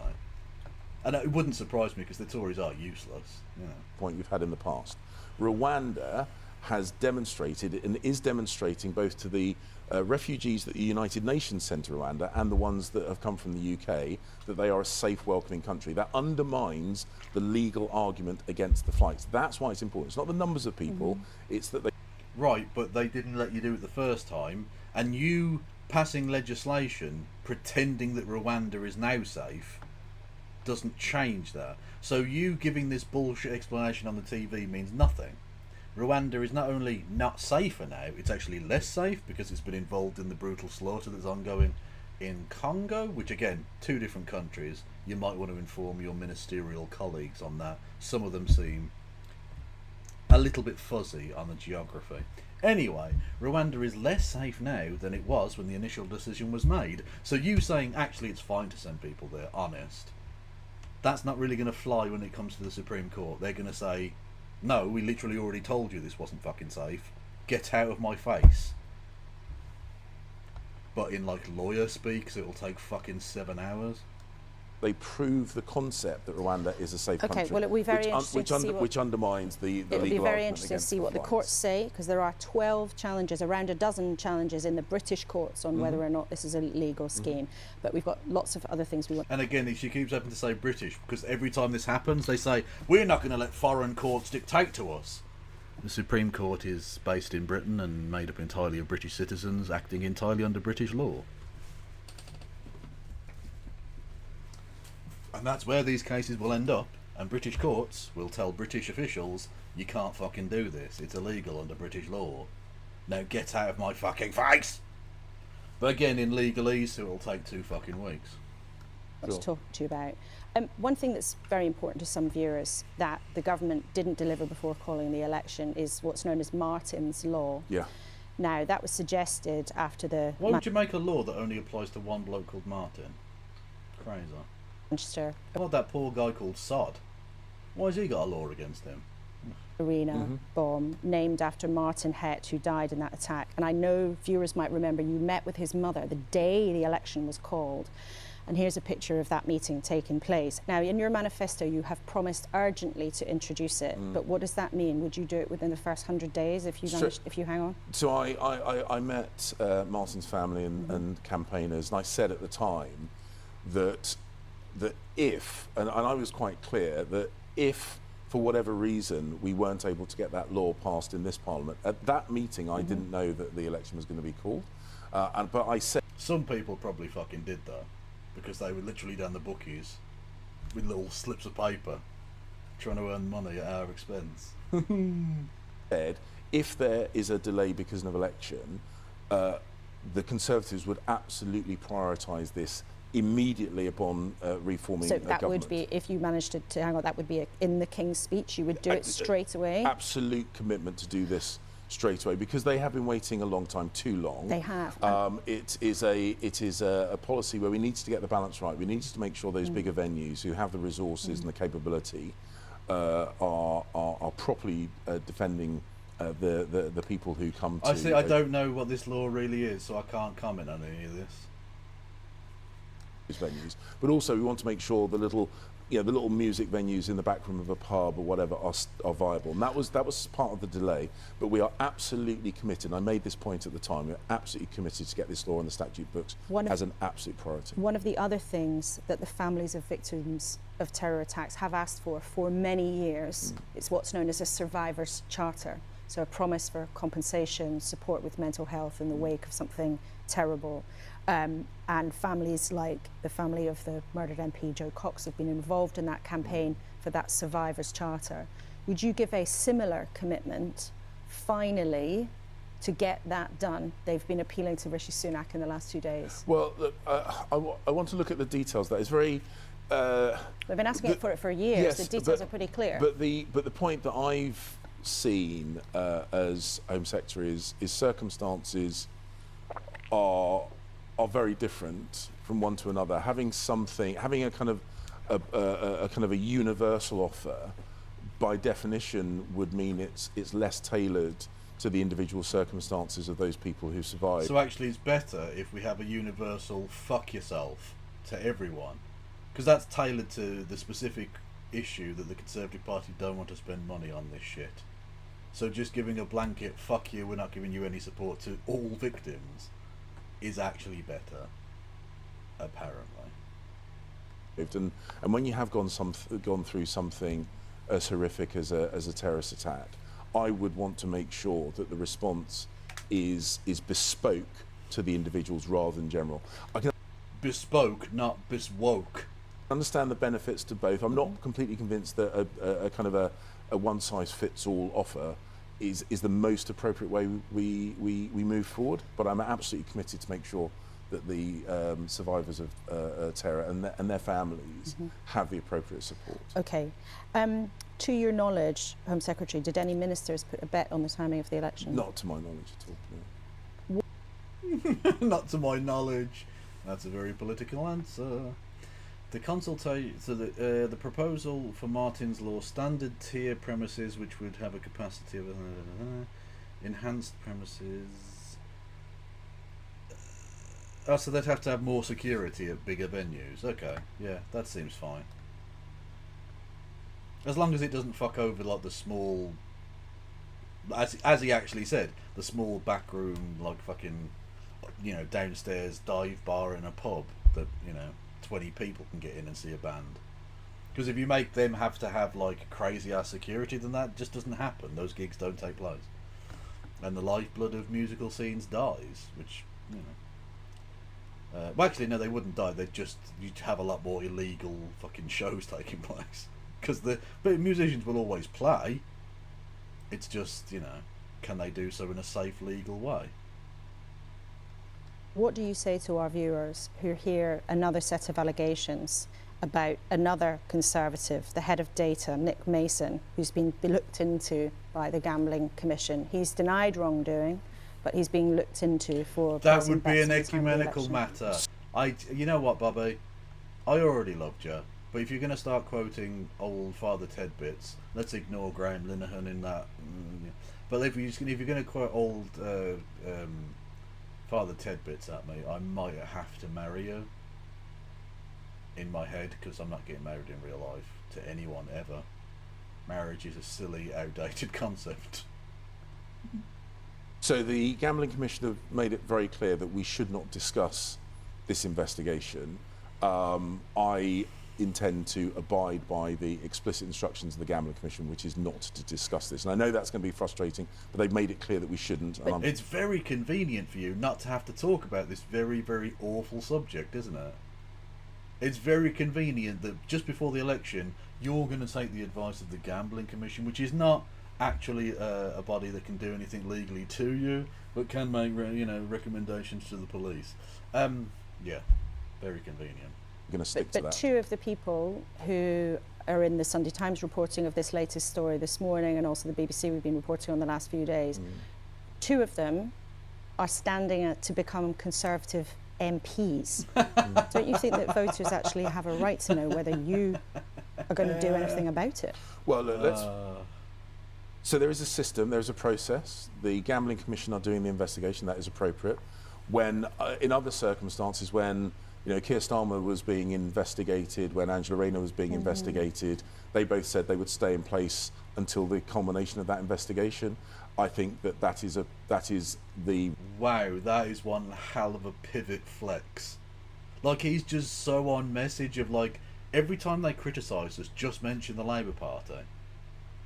So, like, he's like, when Angela Rayner was being investigated, she said... You fucking knob, man. Right and appropriate way forward. Are you not bothered then? Rishi Sunak said that he's terribly angry about what's happened.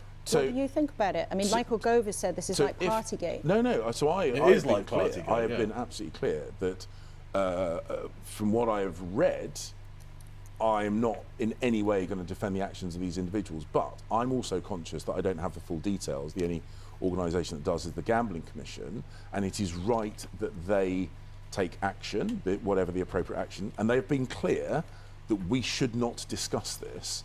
And I'm going to abide by their instructions. Except that Rishi Sunak, when he became Prime Minister, stood outside Downing Street after all of the turmoil under Boris Johnson and Liz Truss, and he told the country, I will run a government with the highest standards of integrity and accountability. Yeah, and he lied. Yeah. Would the public have a right to feel terribly let down and frankly sick of what they've seen in the last few days? Well, as I say, the Gambling Commission are investigating this, and it's right that they... Why do politicians talk like fucking aliens who just arrived? They don't talk like... No one talks like this. What she just said, you should just go, yeah, they have every right to be pissed off at that. That's fucked up. And he's like, actually, while the Gambling Commission have said such and such... Like, oh, shut the fuck up, man. It's so disheartening to see that this is how they all fucking act. The adults in the room are just robot cunts. You know? It's dispiriting, and it just leaves you feeling fucking hollow. What a cunt. Honestly, what a fucking lizard. It is right that they take action, and depending on the result of their investigation, decisions will be made at that point. But the point that I've said is, I think it is right and appropriate that we let them do their job. And again, I know this is frustrating for you and almost certainly frustrating for your viewers as well, but they've given really clear instructions that we should not discuss this, which is putting me in a difficult position in this interview. I'm not frustrated, I'm just interested to whether or not you want to tell our viewers that this is something you really disapprove of, or maybe you Good night, Pandanus Rex. Even want to apologise to people for what appears to be yet another set of allegations about bad behaviour in the Conservative and that's Party. the point. So you're asking me to comment on something that appears to be the case. I Rishi Sunak's commented.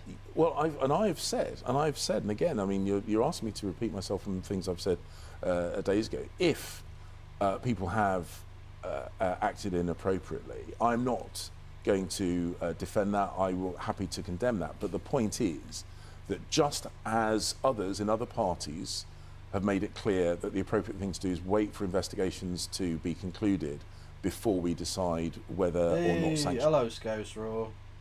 How are you in Australia? We were talking earlier about Australia and its terrible recent human rights record towards migrants. Are appropriate and what they should be.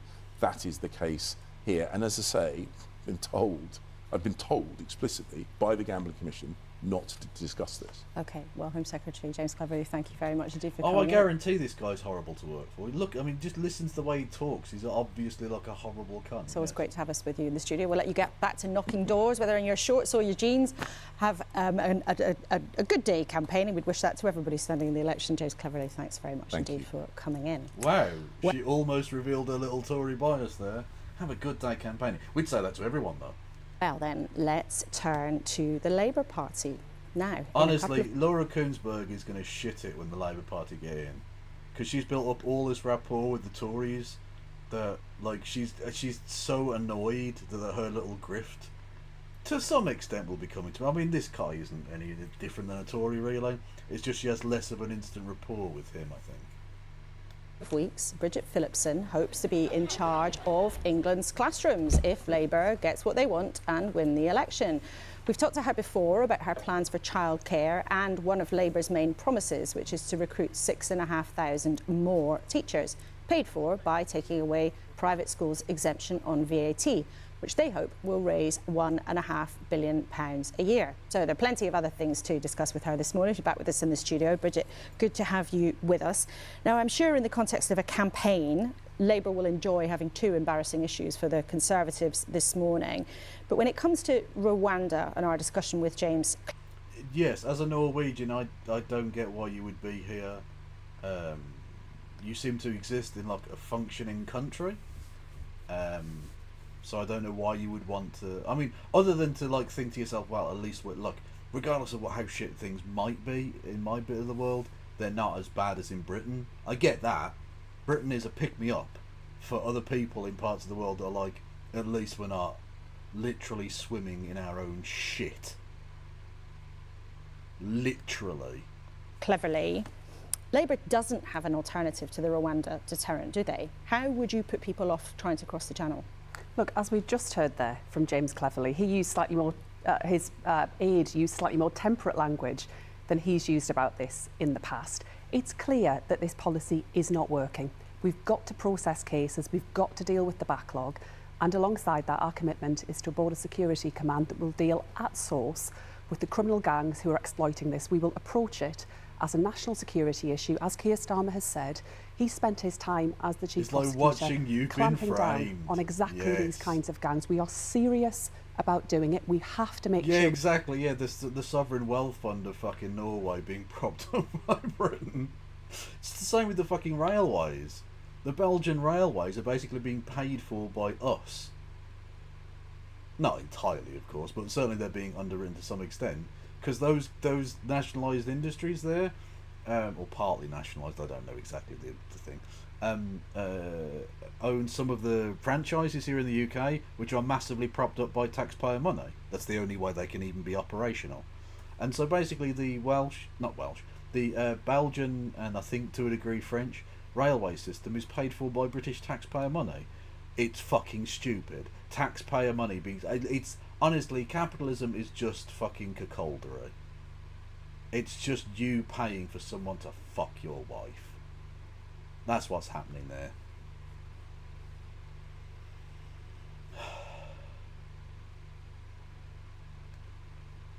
We protect our borders.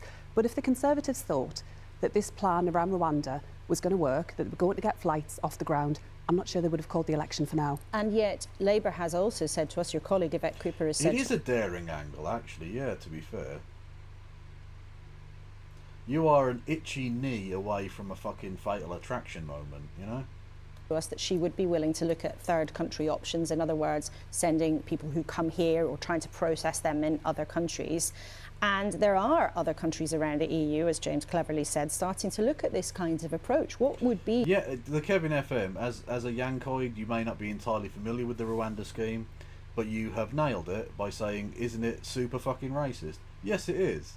It's literally an extraordinarily expensive way to wink wink nudge nudge at racists that you're also a racist. By a government that have actually been very, very loose in allowing people to come into the country.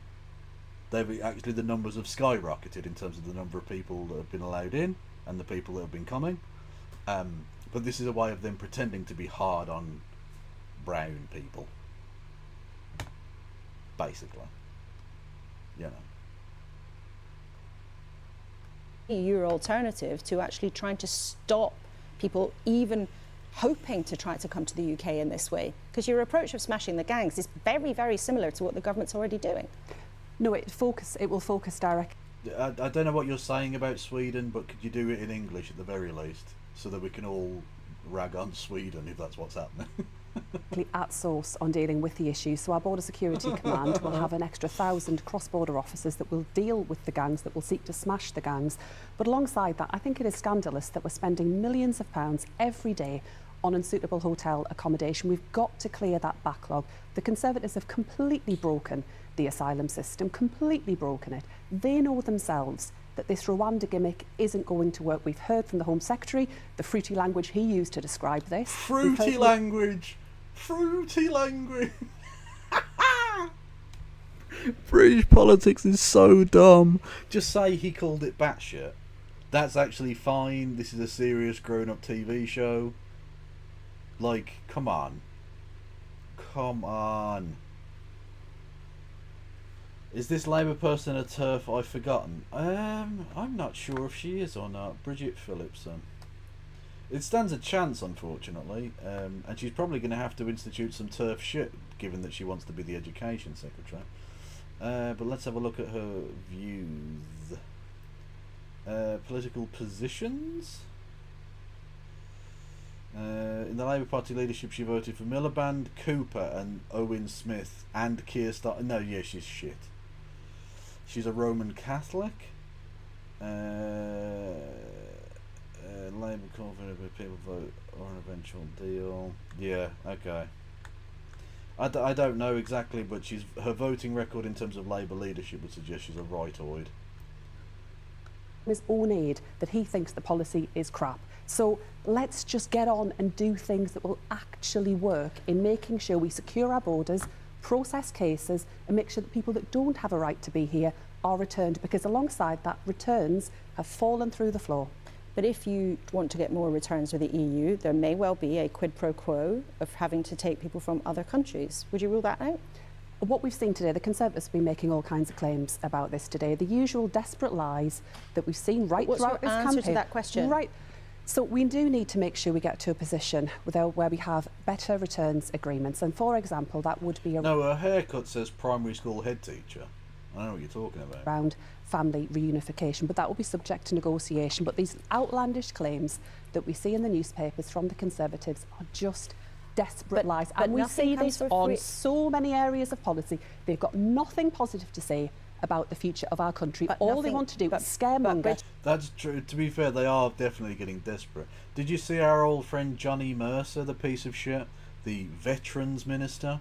Well, he's probably going to lose his seat, lol, to the Labour chappy chap standing against him, who is himself a former member of the armed forces. I forget which branch, it doesn't really matter. Mercer has decided to go all in on essentially calling his service not really service. He's accusing him of stolen valour. It isn't, like he legitimately did serve, but he's just going to call shit on that as the fucking Veterans Minister. he's shitting on a veteran in order to try and keep his own seat. That's pretty scummy, I think. Really, you know? Like, it's more of a local thing, so I don't think it'll have like a national appeal, but it really ought to, I think. It really ought to have some national traction, that one, because it's pretty grim. Hello, Styles. Nothing made up ideas as to what Labour wouldn't actually do. But nothing comes for free in any negotiation, whether it's with the EU or anyone else. Would you, in theory, when you're talking about returns agreements, consider taking other people from other countries? Because you said there, we might look at family reunion, and that suggests that you might well. We will not be part of any EU quota system, and any suggestion of that kind is completely wrong. We will take a tough and firm approach in making sure that we have a functioning asylum and immigration system once. Now, we don't have that at the moment, that people that have the right to be here have their cases processed quickly, and those who are found not to have a case are returned. The Conservatives have failed on this, and all they've got now is just throwing mud around. That's just all as we did they with have. Mr Cleverly, what our viewers want in this election campaign is us to test out your policies and not to let whoever's in that chair spend a lot of time attacking their opponents. When it comes to betting, have you ever put a bet on a political event? No, I don't think. I'm not. I think it's only a few occasions in my life where I've ever gambled, full stop. It's not really my thing. I don't think that's really the point. The issue here is that whether those people who... Yeah, Mercer, less than 13,000. Honestly, at this election, I'd be surprised if there was... Okay, probably around the 10,000 mark. If you have a majority of 10,000 or less at this election, I'm not sure there'll be many of those returned at all, if any. Which really doesn't leave that many of the seats that they could keep hold of. So him at 12,000... or nearly 13,000. I think he'll lose that, Mercer. Especially just because he's a doink. He's an absolute flump. There's no point. He's just a pointless human being. Had insider knowledge of what was going on, use that information in placing a bet. People across the country will place bets, but I think there is genuine disgust amongst so many voters that what we're seeing here is pretty shocking behaviour. Yeah, it's the self-serving nature of it. That's the thing. It's the money grabbing. It's the grubby self-interest which this exposes at the very heart of this Conservative Party, and it plays perfectly into that narrative. Like, if there was a story more perfectly designed to show how fucking only in it for themselves they are, it would be this, right? It would be this story.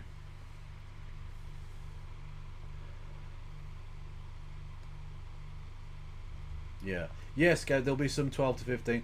Honestly, there'll be some 20,000 plus seats that'll fall as well. But the thing is, I can't see all of those falling. That's why I think they'll probably will get into triple figures still. But like, there'll be some 20,000 plus seats overturned at this election. The Tories are just so unpopular, and for once they've got a rightist party that are taking votes from them. Unlike last time where they stepped aside and gave Boris Johnson a completely false result, this time the right have actually got a challenger. They're worse in some respects, of course. I'm not saying that's good, but like in general, it's better for democracy, I think, that people's views are actually heard.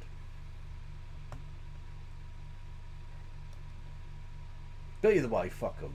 They're Tory cunts, you know. And Rishi Sunak promised us that his government would be different. He hasn't acted against candidates concerned. He should suspend them. And as Michael Gover said, this just reminds people of the worst excesses of the Conservatives over the last 14 years. And if people want 5 more years of this, if they want to put a stop to this... Is it Democracy Manifest, Kev? It's Democracy Manifest. And put a stop to all of this chaos, then they have to go out and vote on the 4th of And again, July. we want to focus on your policies, just as we did with James Cleverly and the Conservatives. Now, you hope to be in charge of England's schools and education system. One of the things we know from our viewers that people really are concerned about is children and technology. Mm-hmm. And in our studio, I think many people remember Esther Jai, the mother of the murdered teenager Brianna, spoke so movingly about what had happened, but also her belief that part of Okay. the solution Well, the person that wanted to know if she's a TERF, I think we're about to find out. to the anxiety and stress that many teenagers particularly are living with is to ban smartphones for under 16s. And a group of powerful MPs, the Education Select Committee, has also suggested that having a proper legal ban on phones in schools in England is something that's worth considering. Would you consider that? Where it comes to schools, I don't believe that children should have their phones available to them to use during the school day. It's so much of a distraction, it causes so many problems. But the vast majority of schools already do that. So that's happening already. But would you make it a legal ban in order that every school does it? Because I think a lot of our viewers would know fine well there are plenty of children using phones during school hours. Well, they do it already, and schools do struggle sometimes to enforce this. Let's be clear, because not all... Yeah, Sunak is having to have more money poured into his seat, yeah. He's literally on course. We covered a poll during the week that literally had him losing his seat. And he's got a majority of like 27,000. Like, that should never in a fucking month of Sundays be overturned. Absolutely crazy shit. The fact that that's even in play. He would be the first Prime Minister to ever lose his seat. On that poll, by the way, as well, it had the Conservative Party losing the seat, albeit there's been some boundary changes, but basically the seat of every Conservative Prime Minister since the end of the Second World War. Everyone. Including Thatcher's seat, Major's seat, Cameron's seat, all of them. Gone. Fucking incredible. Schools, for example, would have lockers where children can put phones away. But I believe the simple, straightforward expectation is that children do not have phones that they are using during the school day. But the problem that teachers and school leaders tell me is that it's less about what goes on within school, because they can make sure that that's... Yeah, the British propensity to go after something as like banning it. They do this all the time. We need to ban this, we need to ban that. Forgetting, of course, that people don't give a fuck if you ban it. The Americans learned, well, to a degree, learned this with prohibition, right? You can ban whatever you like. It's, will this actually have any impact? Is this a thing that we can or should ban? Doesn't really ever enter the equation. If there's a problem with it, ban it. Can we ban the internet? Although America do this to a degree as well with this TikTok shit, you know?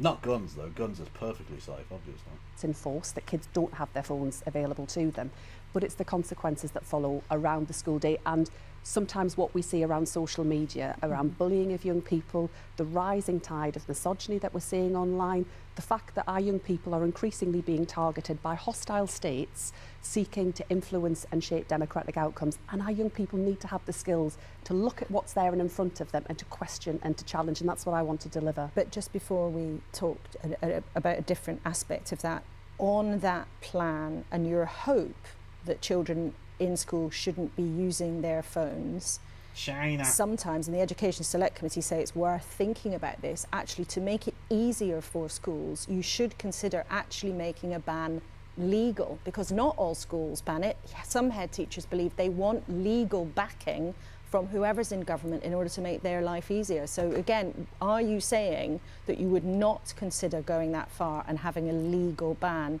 on phones in schools? Schools already do this, and I expect them to enforce it. I would expect them to enforce it if I were Education Secretary. But I have to be upfront in saying that I think this is important, but I think it's part of a much bigger challenge that our young people are facing at the moment. And what school leaders tell me more widely is that they want a government that has got their back, that actually recognise... No, this is the thing.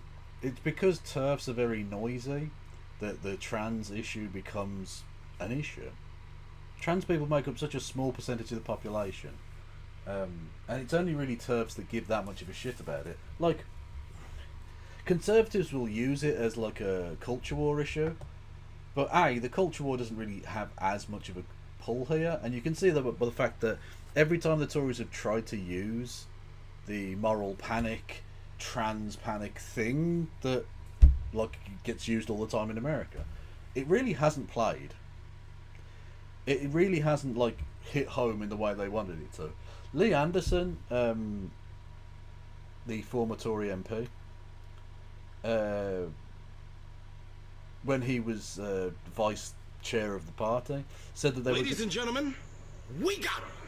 Victory is ours! Said that they were going to fight the election on culture war issues, so like trans people and immigrants. Which, by the way, is a very dismissive way of viewing those two groups of human beings, for fuck's sake. But regardless, that's the way they think of these things.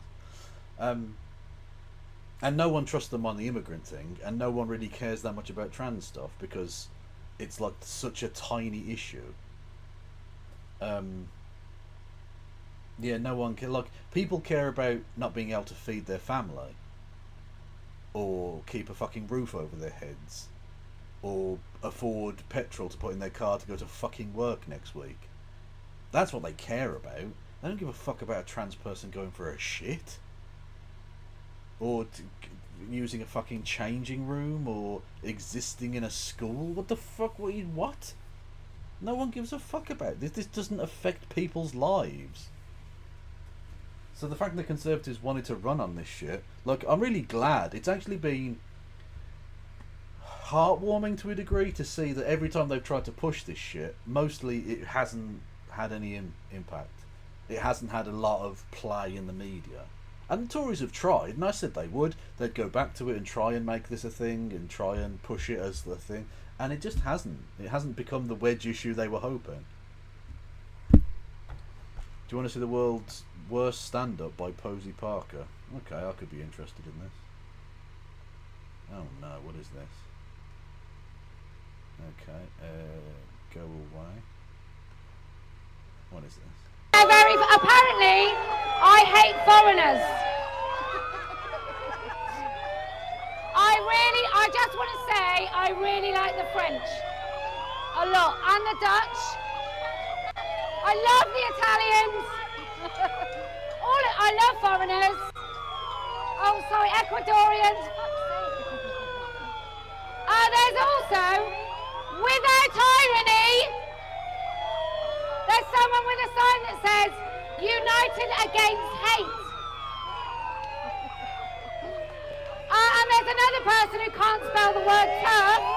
I think he's very much against patching up your lawn. So, but it is, and there's no pride in genocide. I think he's at the wrong march. What the fuck? Is this supposed to be banter? Is this her patter? This is the best she's got? Oh, this is rotten. There's definitely a few of them I think are at the wrong march. And then the lovely Antifa flag. And unite. Let me just say again, for those hard of hearing, Unite the fucking Union is here being represented in that crowd of twats. Okay. And the socialist workers. So please don't tell women to align with fucking socialism. Okay, babe. I mean, they still are going to, just because you're a fascist. Like, also work on your game. Work on that game. Like, I'm not expecting a tight 5 minutes like you'd get at the fucking Comedy Store or some shit, but like, that banter was fucking weak. That was piss water. Jesus fucking Christ. There's the wider challenges that they're facing at the moment, and that's why if I am Education Secretary in the Labour government, I want to reset and rebuild that relationship between government and schools and with the teaching profession, because this... Yeah, her crowd, by the way, were amazing there. I presume they came in the same taxi, I imagine. There's one of a number of really big challenges that they're seeking to grapple with at the moment and don't feel actually valued or respected in the work that they're doing. And as you say, there are lots of things that schools in the 2020s have to grapple with. I love my camera angle too. One of them has been the concept of gender identity. Now, the government published some draft guidance which included banning teaching the idea of the concept of gender identity. It's due to start being used later in the year. If you win the election, will that still happen? I'm afraid that, just to say, I'm not sure that's quite right, and that the government published draft guidance which was subject to consultation. The consultation is closed. at the point at which the election was called, that was being considered in terms of the responses. But the expectation was that this would be brought in later in the year. The principle of guidance, I think, is an important one. That's what I hear from school leaders across the country. They want clarity on how to manage what is a sensitive and difficult area for them. I think what we do need to see on this, we absolutely do need to see guidance. The Labour government, if we win the trust of the British people, will make sure that happens. But you're not going to say what that guidance is. Again, they've just been given the easiest fucking ride. They just keep saying, we will have a policy to deal with this. Well, that's not how elections are. You're supposed to tell us what your policy is now so we can make an informed decision as to who to vote for. You can't say, if we win this election, we'll come up with a policy. What? Tell me now what the fuck you stand for. You fucking absolute knob. Let's make sure that children's well-being is at the heart of this. Let's stop this being a political football. This is our children's lives. You've already used it as a political football. You've already fucking done that. Keir Starmer came out with the based point that Rosie Duffield should maybe shut the fuck up, and then went, oh, that might not be politically saleable to some rightoids, so actually trans people probably don't exist or something, because Tony Blair said penis and vagina. Like, you've already made it a political football. You fucking gobshite. When will be England elections? The elections are on the 4th of next month. So in 11 days, basically. And the results will be known the next morning, basically. Or the next afternoon in some cases. Their well-being, it's too important to make this a culture wars issue on the front pages of newspapers. Let's take a more responsible approach, give schools the clear guidance that they need, and make sure that our young people are supported as well. But my question is, what would your guidance be? What do you believe teachers should be advised to do? Because what the Conservative government... Well, she's actually doing the journalism. Yeah, you can't just say schools need guidance. You need to say what you would give as that guidance, so that people can make an informed decision at a fucking election. Has suggested they would do is ban the teaching of the concept of gender identity. So I believe is that what you would tell schools Good night, to do Leckers. too? Many aspects of the draft had good and straightforward principles in it. Other elements of it, I think, drifted far too much into partisan and unnecessary language that I think makes it harder for schools to navigate this. So if I were Education Secretary, I'd want to look at all of the responses that we've received to the consultation. I know that, for example, school leaders have flagged areas that they feel is still outstanding within the guidance. We would want to look at that, do it responsibly, work with parents, with young people and with the profession to get this right. This has been, ministers have been... Rowling came out in favour of the Communist Party. What? What are you talking about? I didn't see this. Andrew, what are you talking about? She came out against the Labour Party because they aren't, like, turfy enough. The fact that they're turf light isn't enough for them. And I made this point yesterday, but I'll repeat it for anyone who didn't hear it. There's no point trying to, like, pander to turfs, because A, they're never going to vote for the Labour Party. They're rightoid fucking losers. And secondly, unless you give them everything they want, and I mean literally everything, unless you basically ban trans people from, like, existing in the public sphere, unless you ban all, like, fucking surgery even for adults, even if you ban you'll have to ban fucking, I don't know, you'll have to allow conversion therapy and stuff, you know. Unless you give them everything, they're never ever going to leave you alone. So just ignore them. They're allowed, unfortunately, ridiculous minority. They don't actually represent a particularly big strand of thought in Britain. Is that what the? Is that actually real? Can I get right? Andrew, bless you, my dear. You have given me, and I don't doubt for a second your sincerity. But can you get me the link to the original J.K. Rowling? Not the picture. I need the actual link to the actual thing before I say this is a real thing. Because if she did actually tweet this out, that is fucking mental. This is the first I've even heard of this. And I watch this shit. Like, if you're going to spoil your ballot paper, why not check the list of candidates where you live? And then there's the communistparty.org. What the fuck? It is real. It's... What? Honestly, I am fucking astonished. I'm genuinely... I don't know what to say to that. And it's the real her. Look, it's the actual fucking account.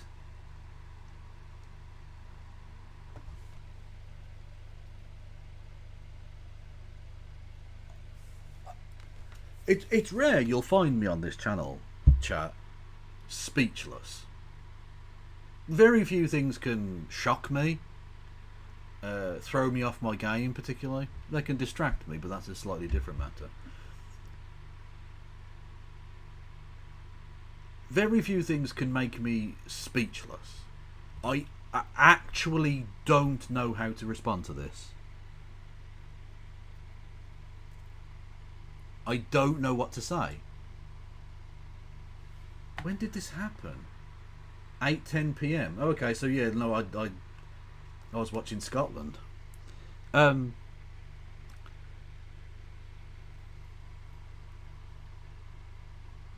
That's fucking mental. That's so mental.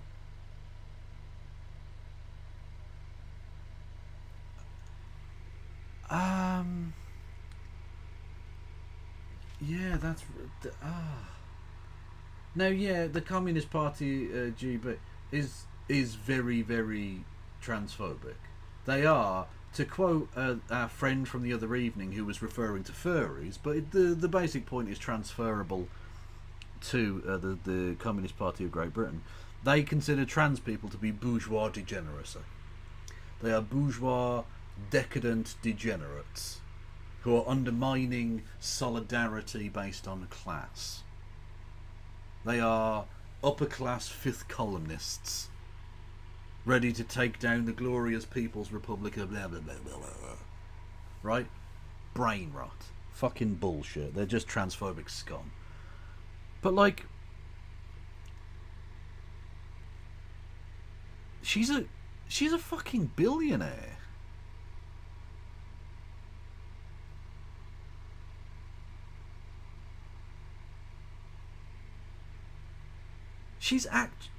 She lives in a fucking castle.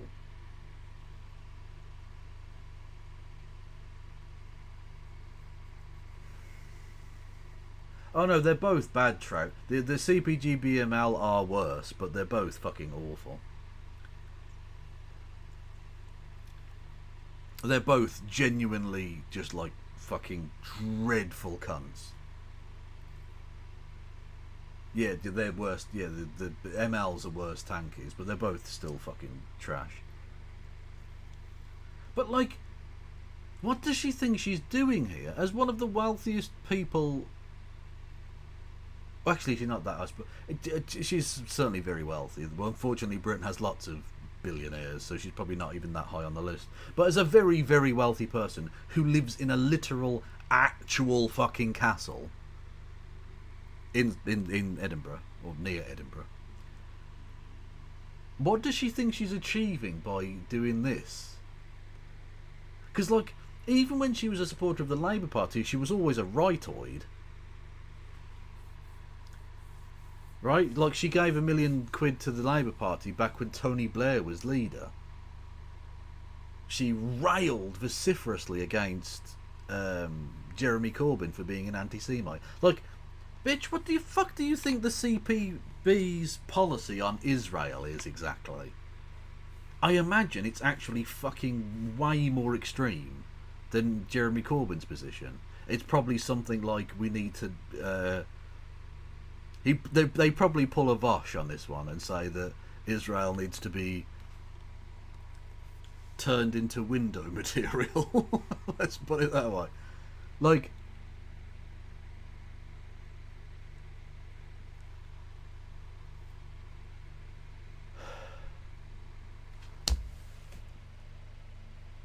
this is fucking thrown me. Is there anything in the replies? I'm not sure they'll allow me to fucking see the replies, will they? Because I'm banned. Repost, quote, likes, repost, I guess. Yeah, look, I can't fucking. Oh god. In order to look at shit on Twitter, I'm gonna have to get a burner, aren't I? Fuck. The CP are. Oh, they're two state, are they? Okay. There you go.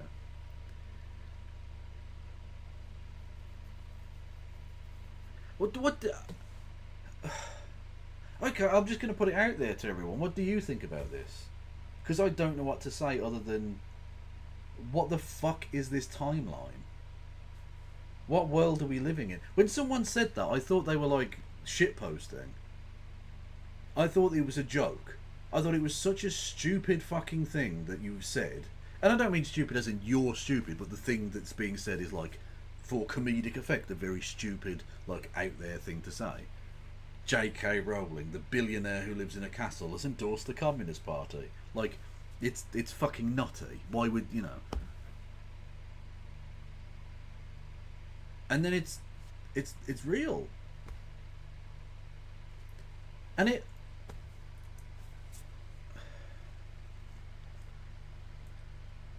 undermines, like... It undermines your basic fabric of reality. Because now I don't know what to fucking believe. Is up down?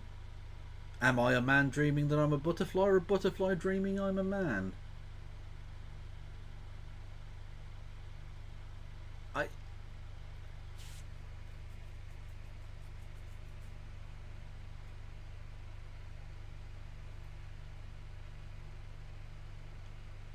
Well, she's endorsed. No, Donny, don't get me wrong. I don't think she's like becoming a member, but this is an endorsement.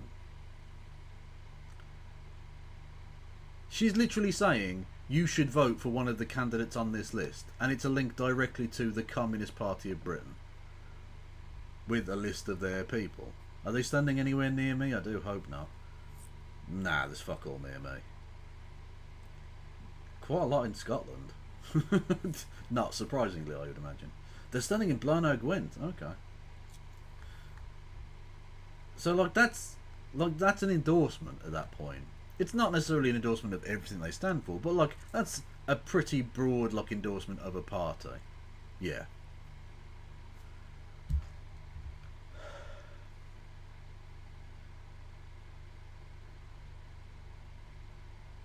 Yeah, she's basically a single issue person now, to the point where she'll endorse the fucking Communist Party, tweeting from the shitter in her castle. One of the many shitters in the west wing of her fucking castle that she lives in, like some sort of fucking Shrek character. Some of you may die, but that is a price I'm willing to pay in order to shit on trans people. You know.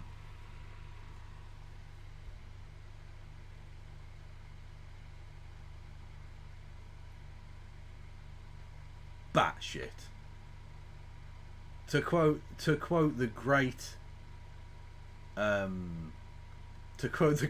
James Cleverly, batshit. Why are there people in the YouTube? Hello YouTube people, how are you? Did I get a raid or something? Did a raid happen? I don't even know, but there seems to be a lot more people there than there were. Maybe it's organic growth. Lol. Yeah.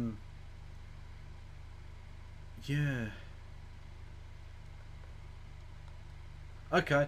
I mean, I really am going to have to try and take this on board and get back to you tomorrow on it. I don't think I've seen a tweet floor you like this. I don't think I've ever seen a tweet like this. Yeah, I think I'm genuinely going to have to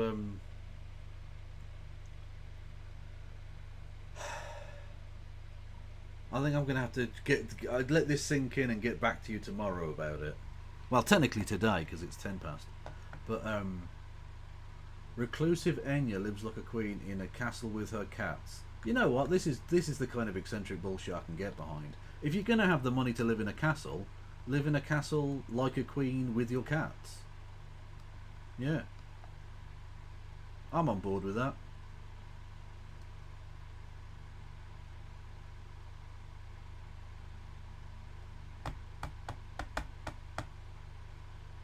I remember her saying that Corbyn was a Stalinist. Well, apparently she is now. Maybe J.K. Rowling was the real anti-Semite all along. Has she condemned Hamas? I haven't seen it.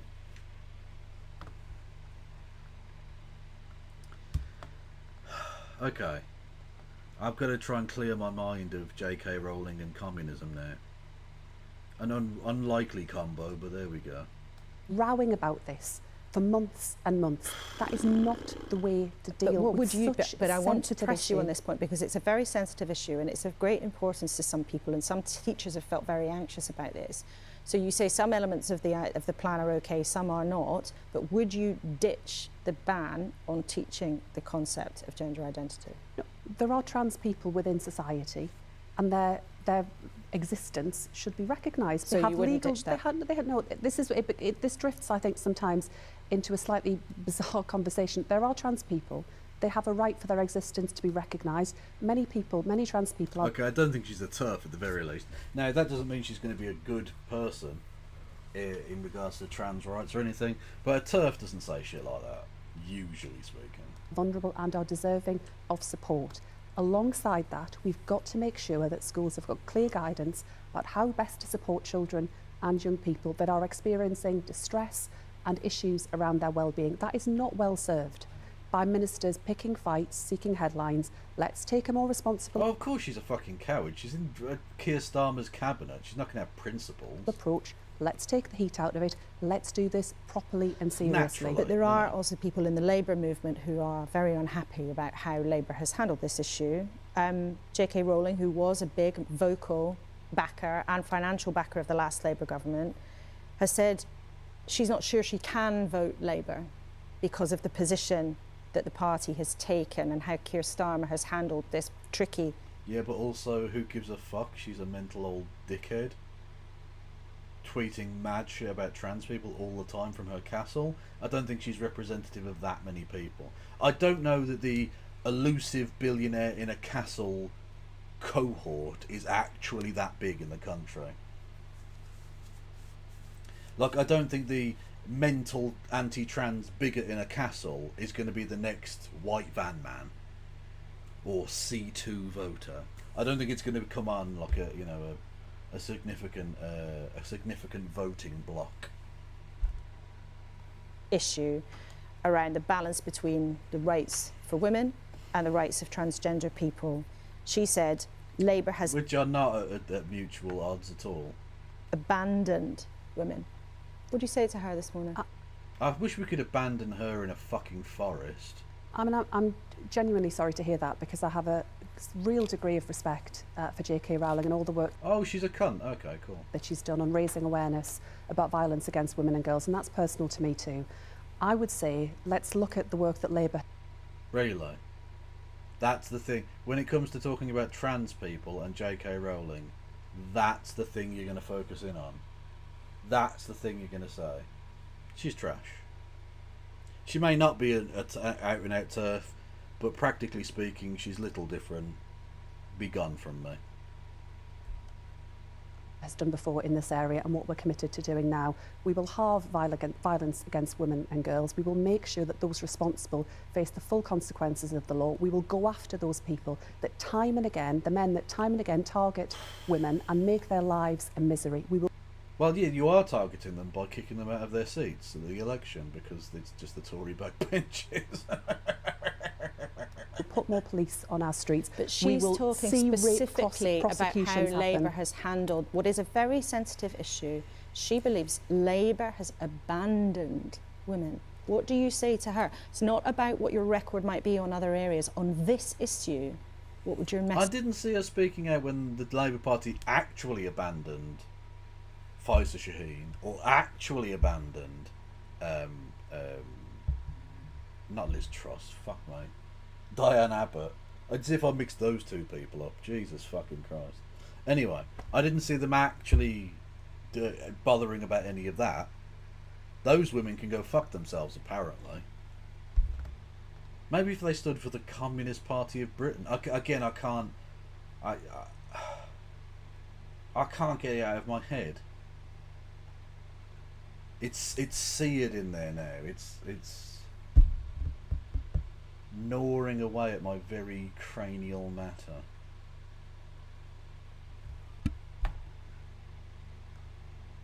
Message be to her? I say that it's also very personal to me. I want to make sure that women get the support and the justice that they deserve, and that we do make sure that we've got services that are available for women around rape and sexual violence, and there are important provisions already there within the Equality Act that allow for single-sex provision, and it's important those are maintained. Okay, I mean, this is really pointless. Oh, how did it go? But I got your message, Miss Hire, about the King's Heath Pride thing, but I got it far too late. I checked it at like half time during the Scottish game, which was like 9 o'clock or whatever. It's obviously far too late. But how was it? How was it? Faiza Shaheen's campaign is looking great. She's got Ronnie O'Sullivan campaigning for her. Is that real? Ronnie O'Sullivan's that's amazing. Well, that's a fucking badass endorsement. Oh, good on him. I'd never really known Ronnie O'Sullivan's politics before. I had no idea what he supported or not. I assumed as a millionaire he might have been a bit of a cunt, but it turns out actually no, he might be alright. Fair play to the lad. And how good would it be if she got a majority of 147? Bang on.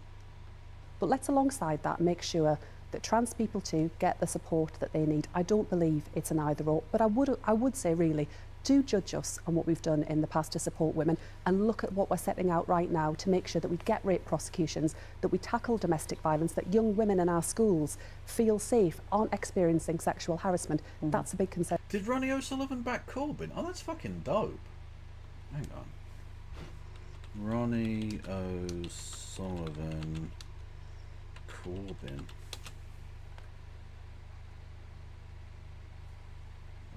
Why Jeremy Corbyn is a real contender. Ronnie O'Sullivan is a Labour Party supporter who publicly endorsed Ed Miliband during the general election campaign. Is penning his latest exclusive blog. The 5-time world snooker champion tells Eurovision why he is impressed by Jeremy Corbyn as a possible leader of the party, and why he discovered his passion for politics. Oh, good man. Okay. Fucking lovely. Fucking beautiful. Certainly better than Steve Davis, who was a Tory cunt. Fuck me. No, good man, good man. What's this? Snooker legend Ronnie O'Sullivan backs Faiza Shaheen after Labour social media. Oh yeah, look, oh fucking lovely stuff. Good man. You know what, I like him a lot more now. I'll be honest, some of his mannerisms around the snooker table I've not cared for in the slightest over the years. But this has definitely won me over. Fucking lovely work. Good man. Now, there are lots of Americans thinking, who the fuck is this guy? It doesn't matter. He's a sports... Is it a sport? I'm not sure it counts as a sport. A kind of sportsman. Let's just put it that way. And he's the best that's ever played that kind of sport. And so, yeah, it's good to see him back in, you know, generally based people politically. Especially given that he's from Essex, which is not necessarily the most leftoid place in the world, you know. And to me as well. Let's talk about something else that's a big concern to lots of families and lots of staff and lecturers and universities around the country. Many universities. It might be considered a sport, and technically what the definition of a sport is much like art, in that it doesn't really have a definition as such, or it doesn't have a very tightly knit definition. There are lots of things that could be considered sports, but I've always gone by the thing of saying, could you suggest that these people are athletes as my kind of general guide for what is or isn't a sport? So for instance, darts, a game I happen to love dearly and play a lot. I've a darts board. I've got a darts board in the back room there, and I play darts pretty much every day, I think. Or at least most days. I actually didn't today, so I lied there, not every day. But most days. It's comforting to me. Not comforting, relaxing, calming, whatever. I enjoy that. And I enjoy watching the game, right? But the people who play that are not athletes. Andy the Viking Fordham was not an athlete. I think I should probably get a picture of him up for comparison. He's actually dead now, God rest his soul, but during his day he was a very good darts player. And as one can see, and this is not shaming him, I don't care how big you are, good luck to you, but that is not the physique of an athlete. That's not an athlete. I don't care where it comes from etymologically. We know what we mean when we say athlete. An athlete, he is not.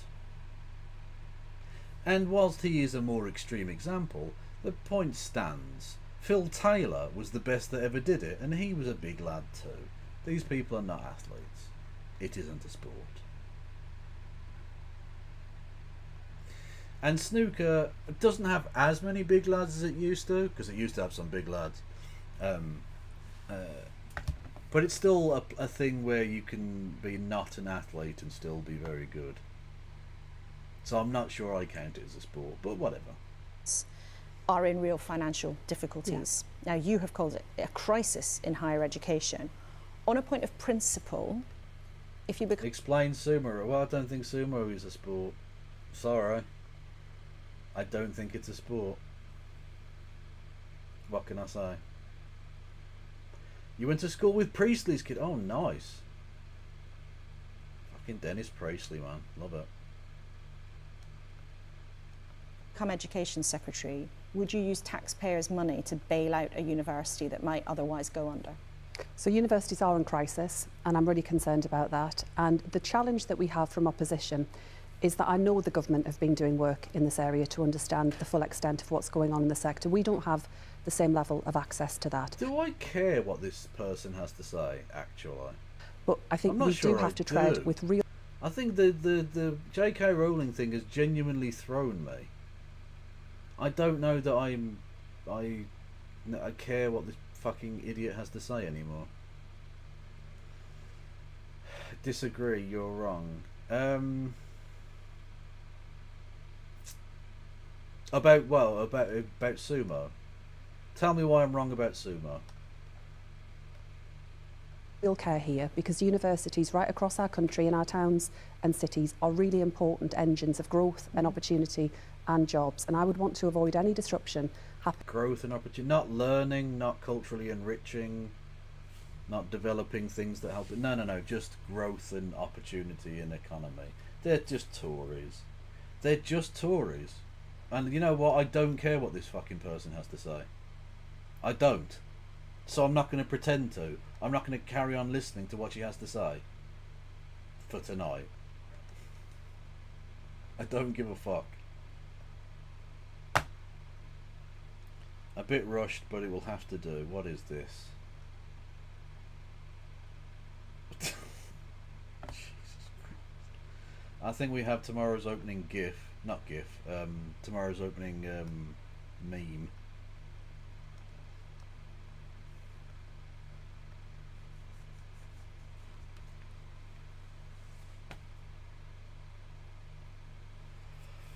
Beautiful. Fucking beautiful. Yeah, there it is. Comrade Rowling.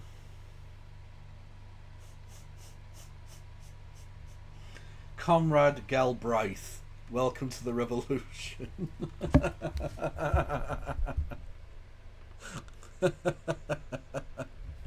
Yeah, she's the real fucking Uncle Joe.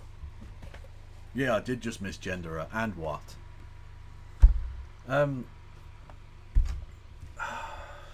Unbelievable. Okay, I'm gonna fuck off. I'm gonna go and get some food and then go to bed, I think.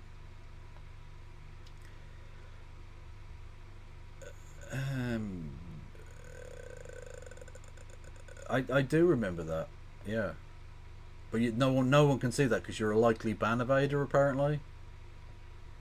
I don't know what that means. Anyway, thank you everyone for listening and watching. Thank you everyone for all of your support. Who should I kick you over to? Gremlo's going very late. He doesn't usually broadcast at this fucking hour. I'll send you over to Gremlo. Very rarely is he on at such times. But I'll fucking kick you over there. And who's going on YouTube's? Hang on a minute. Analytics. Is that the one I'm going for? Yes, that is the one I'm going for. Okay. I need to edit. Why do they make this so fucking complicated? Customization, redirect, search. Who is going here? You've got the Young Turks. There's literally no. There's the Young Turks or the Vanguard, and I don't really want to send you to either of those. So you know what? I'm just not going to bother. I'm not going to bother sending anyone on YouTube.